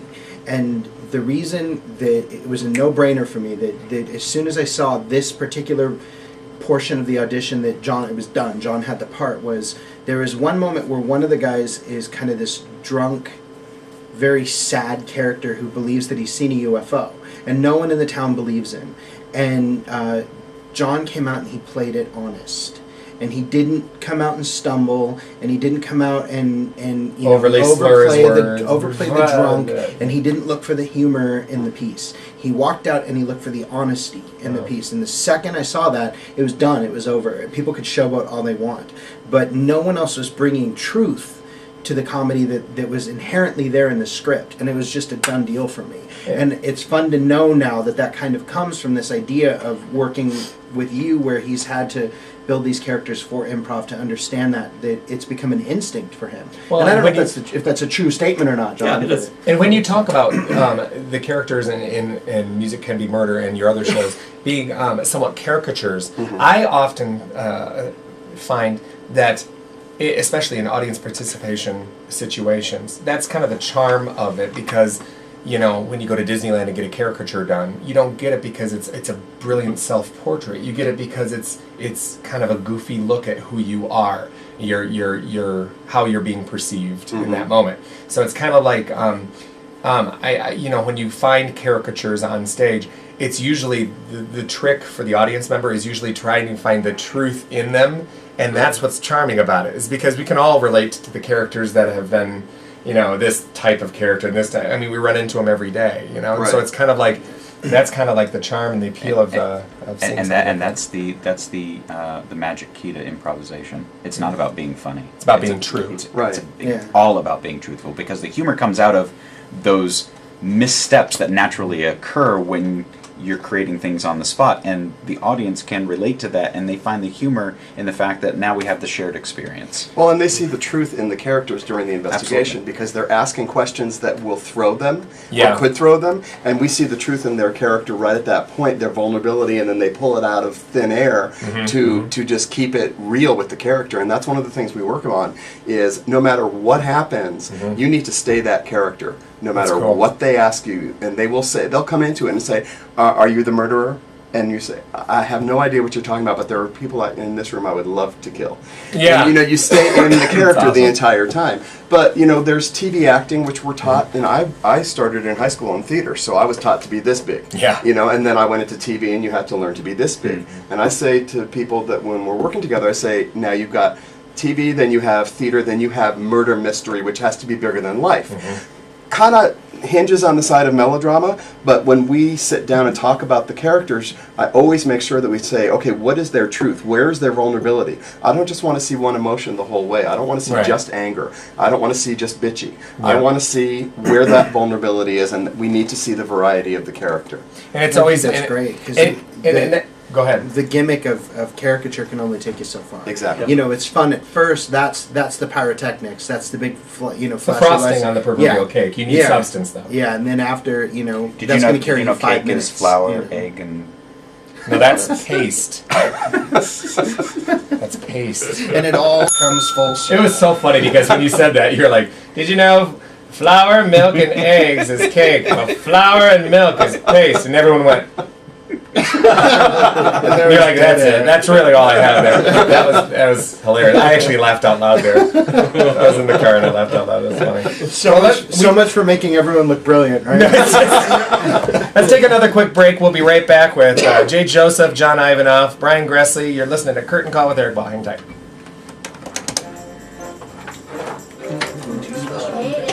Anyone else need to finish it?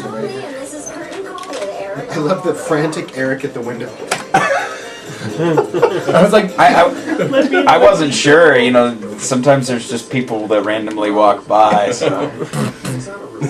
Got any change? Change, mister? Can I be on your radio? I want to be on the radio show. Oh, mercy me. Yeah, we could talk about just improv in general for hours. Well, there's a possibility of free beer coming back. So really? Which has been a thing for like 2 years since we left Town Square, or ex. Hey, what's going on in that Town Square theater now? The Baobab Theater. They're doing stuff. I don't know. There's a theater company in there, isn't there? There's been one in there for a little while. They're renting it out too. Yeah. So it's like a company that rents it to other places, or what? Yeah. Because that's an interesting. I actually think it's kind of a fun space. Oh, it's a great little space. It was the space that was there. They did their best to put the theater in there, but they were limited kind of just by the length of it, to where there's stadium seating this way and then cabaret seating in front. But the stage, they built it for sheer madness. Had they built it to be a theater and then mounted sheer madness in it, it would have been a different thing entirely. You wanted an absurd amount of money to rent that space out.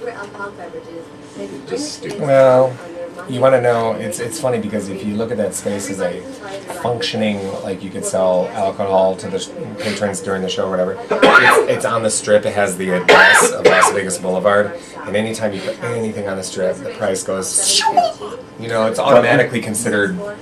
They could never really get a liquor license there either. The piano bar got their license because I guess Town Square was only allotted so many liquor licenses at a time. So they had. Your house took them all. I don't know what I don't know what the whole story was behind, but they had put in their applications and all the fees and everything else, and then all of a sudden Pistol Pete's comes in and boom, they have a liquor license, and so for our shows we had to hire somebody to come in, and they brought in all their alcohol. That's why it was free. You couldn't sell it. It was free beer. No, it was free beer because when you played beer pong up on the stage, you got to drink the I beer. thought it was a loophole. No. You never saw the show. You're right. I wish I had like 2 days a week that I could do nothing but just see theater, because I miss so much. Yeah, I know. Don't. I know. It was good. I know. It was the title role too. Okay, I'd like to just hang on a sec. It was the title role. I would like to start this segment by apologizing.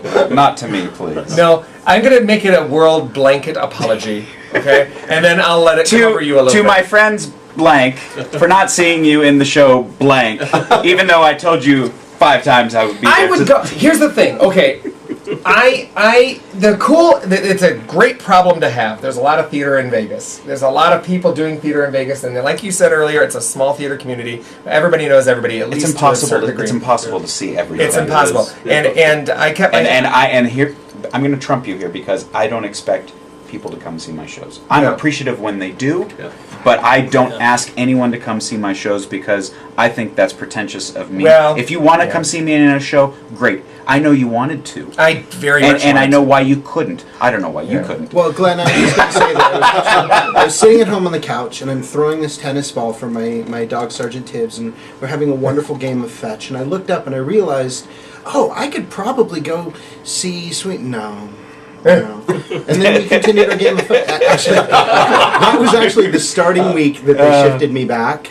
And it's like literally like my call time is right when the show would have been ending. So I apologize. But I would like to say, because I made it very well known that I was gonna see the second incarnation of Sweeney Todd, and you didn't even get to see it at all. I didn't get to see it at all, and I would just like to say I'm terribly sorry to the cast and crew, because I know a lot of people in the cast aside from Glenn, and I just applaud the effort, because it's been just lauded with many rave reviews. It was a lot of fun. And I wanted very much to be a part of that, because I love Sweeney Todd, I love the story, I love the character, and especially because you were in it, I wanted to go and support you, and I felt terrible about it. I recorded it, but unfortunately I set my tripod up too high, so in all the scenes, there's the lights right in my face. So I'm singing Epiphany, and there's this light right in my face. And of course, his Sweeney Todd cam didn't work. Oh, that would have been great. The Sweeney cam. You have no idea how I was trying to figure out how to. There was part of me that's like, well, if I get a lapel camera, but it's like. We need kind of lame because I'm not in it, so I need to put it on Tobias. Well, I do feel bad. And here's the thing. You're absolutely right. There's no way for us to all see. No. We love theater very much. We like to be a part of it, but we also like to support one another in doing it. All I can say is that that's the purpose of this show, is to try to get more word out there, try to get people in seats so that we can support one another when we can. Not every show is everyone's cup of tea. Well, no. And absolutely, next Sunday, the 27th, if you're going to do one thing that night, make sure that it's tuned into Curtain Call with Eric Ball. But if you don't do that, play fetch with your dog. Play fetch with the dog. And if you don't have a dog, or you got really hungry and made some pad thai. Those 2 things, really, you should go see Music Can Be Murder. That's my recommendation. But there is another option.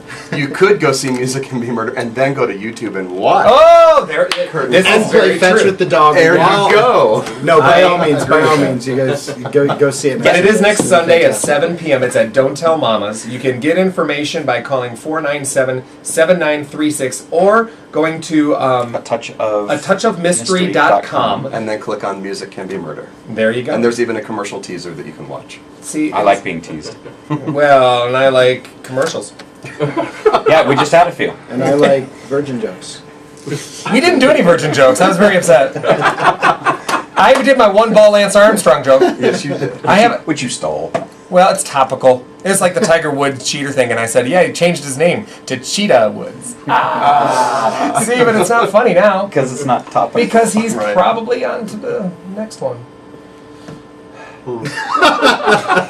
Yeah, see, that's not why. That's not why. the irony of there being a theater arts program on a sports talk channel, and we try to reference sports in any constructive way, and people wonder why we're even involved in theater.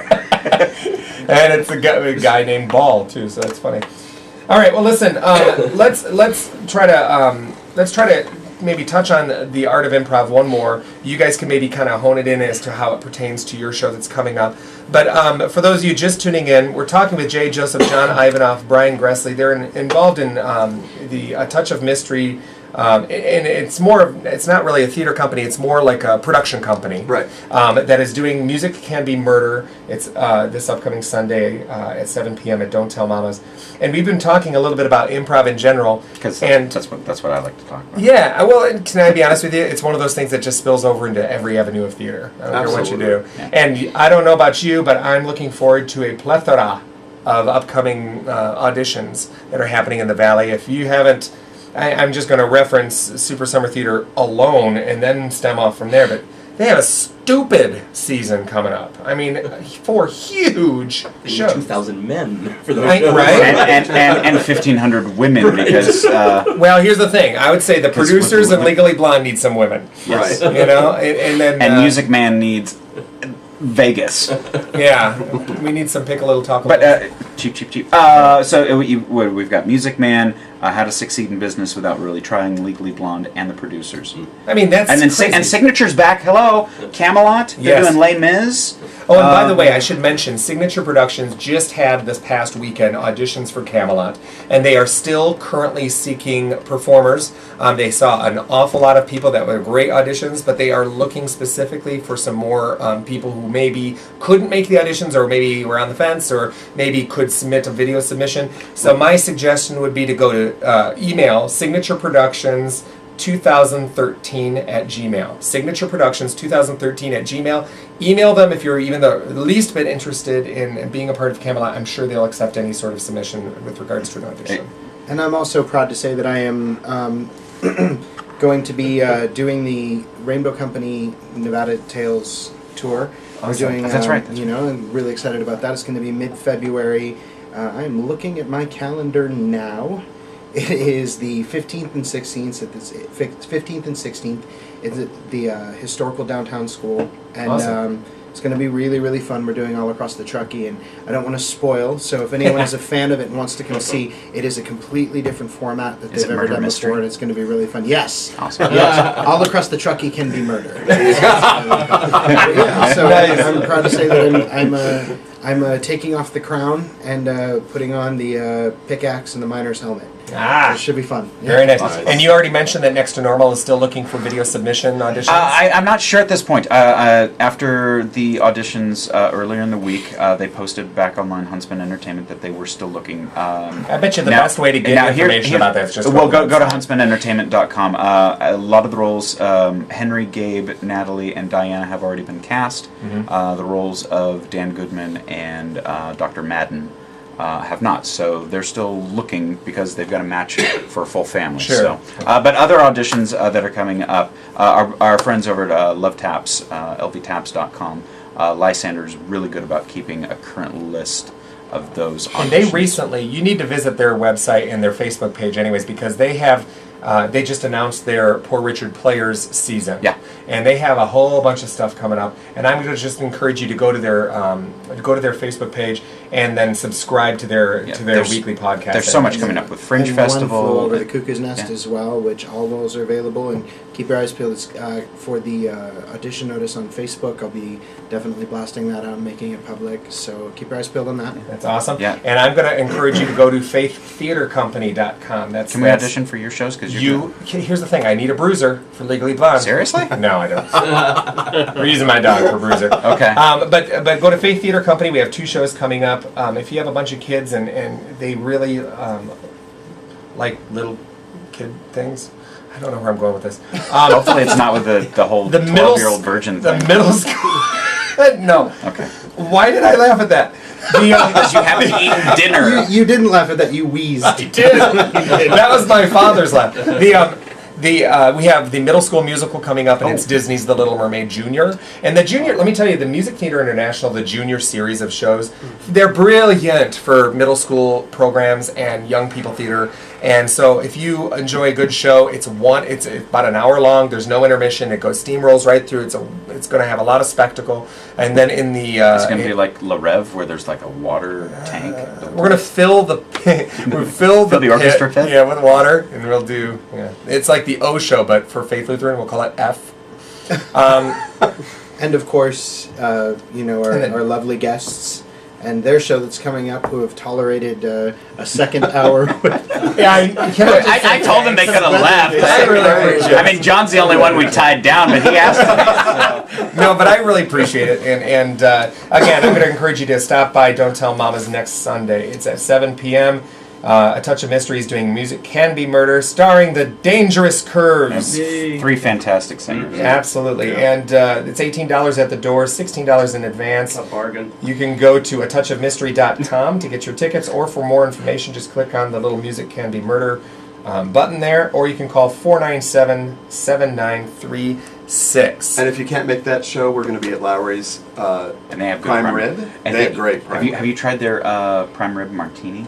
They hand stuff their olives with prime rib and horseradish. Yeah, and blue cheese too. Yeah, and they use top shelf vodka, and it's just like... It's pretty amazing. 3 of those, and you're happy. Wow, 3 olives?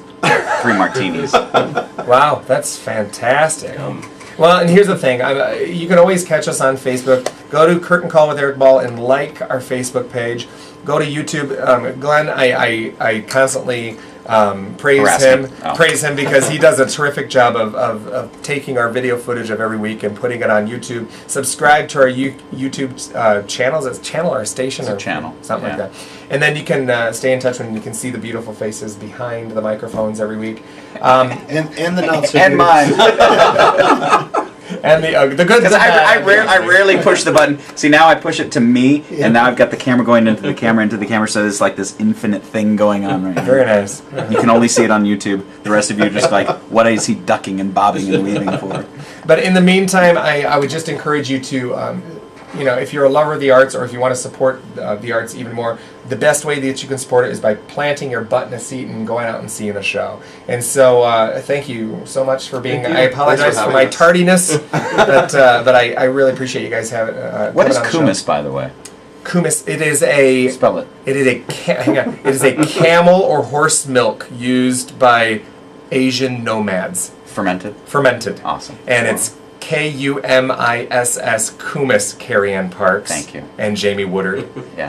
I knew Jamie misspelled it. Now use it in a sentence. After a long day hoofing through the desert, Rahib enjoyed a nice Kumis White Russian. Before his jihad. Before his jihad. Yeah. Great way to end the show.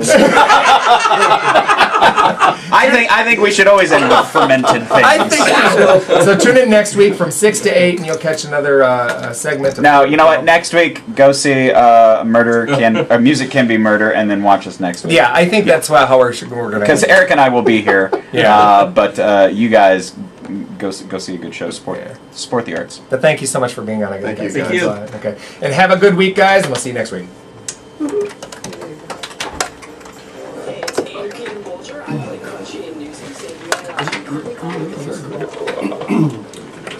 So just give me the names of who the winners are, and we'll put them on the list. We'll do that as soon as I post the video tomorrow, or if somebody... Yay! Thanks for being on, man. Nice seeing you again. Hey, Ben. Good, thanks. Things going well? Yeah. Nice to see you, too. Oh, my gosh, it's a pleasure having you on. It was a blast.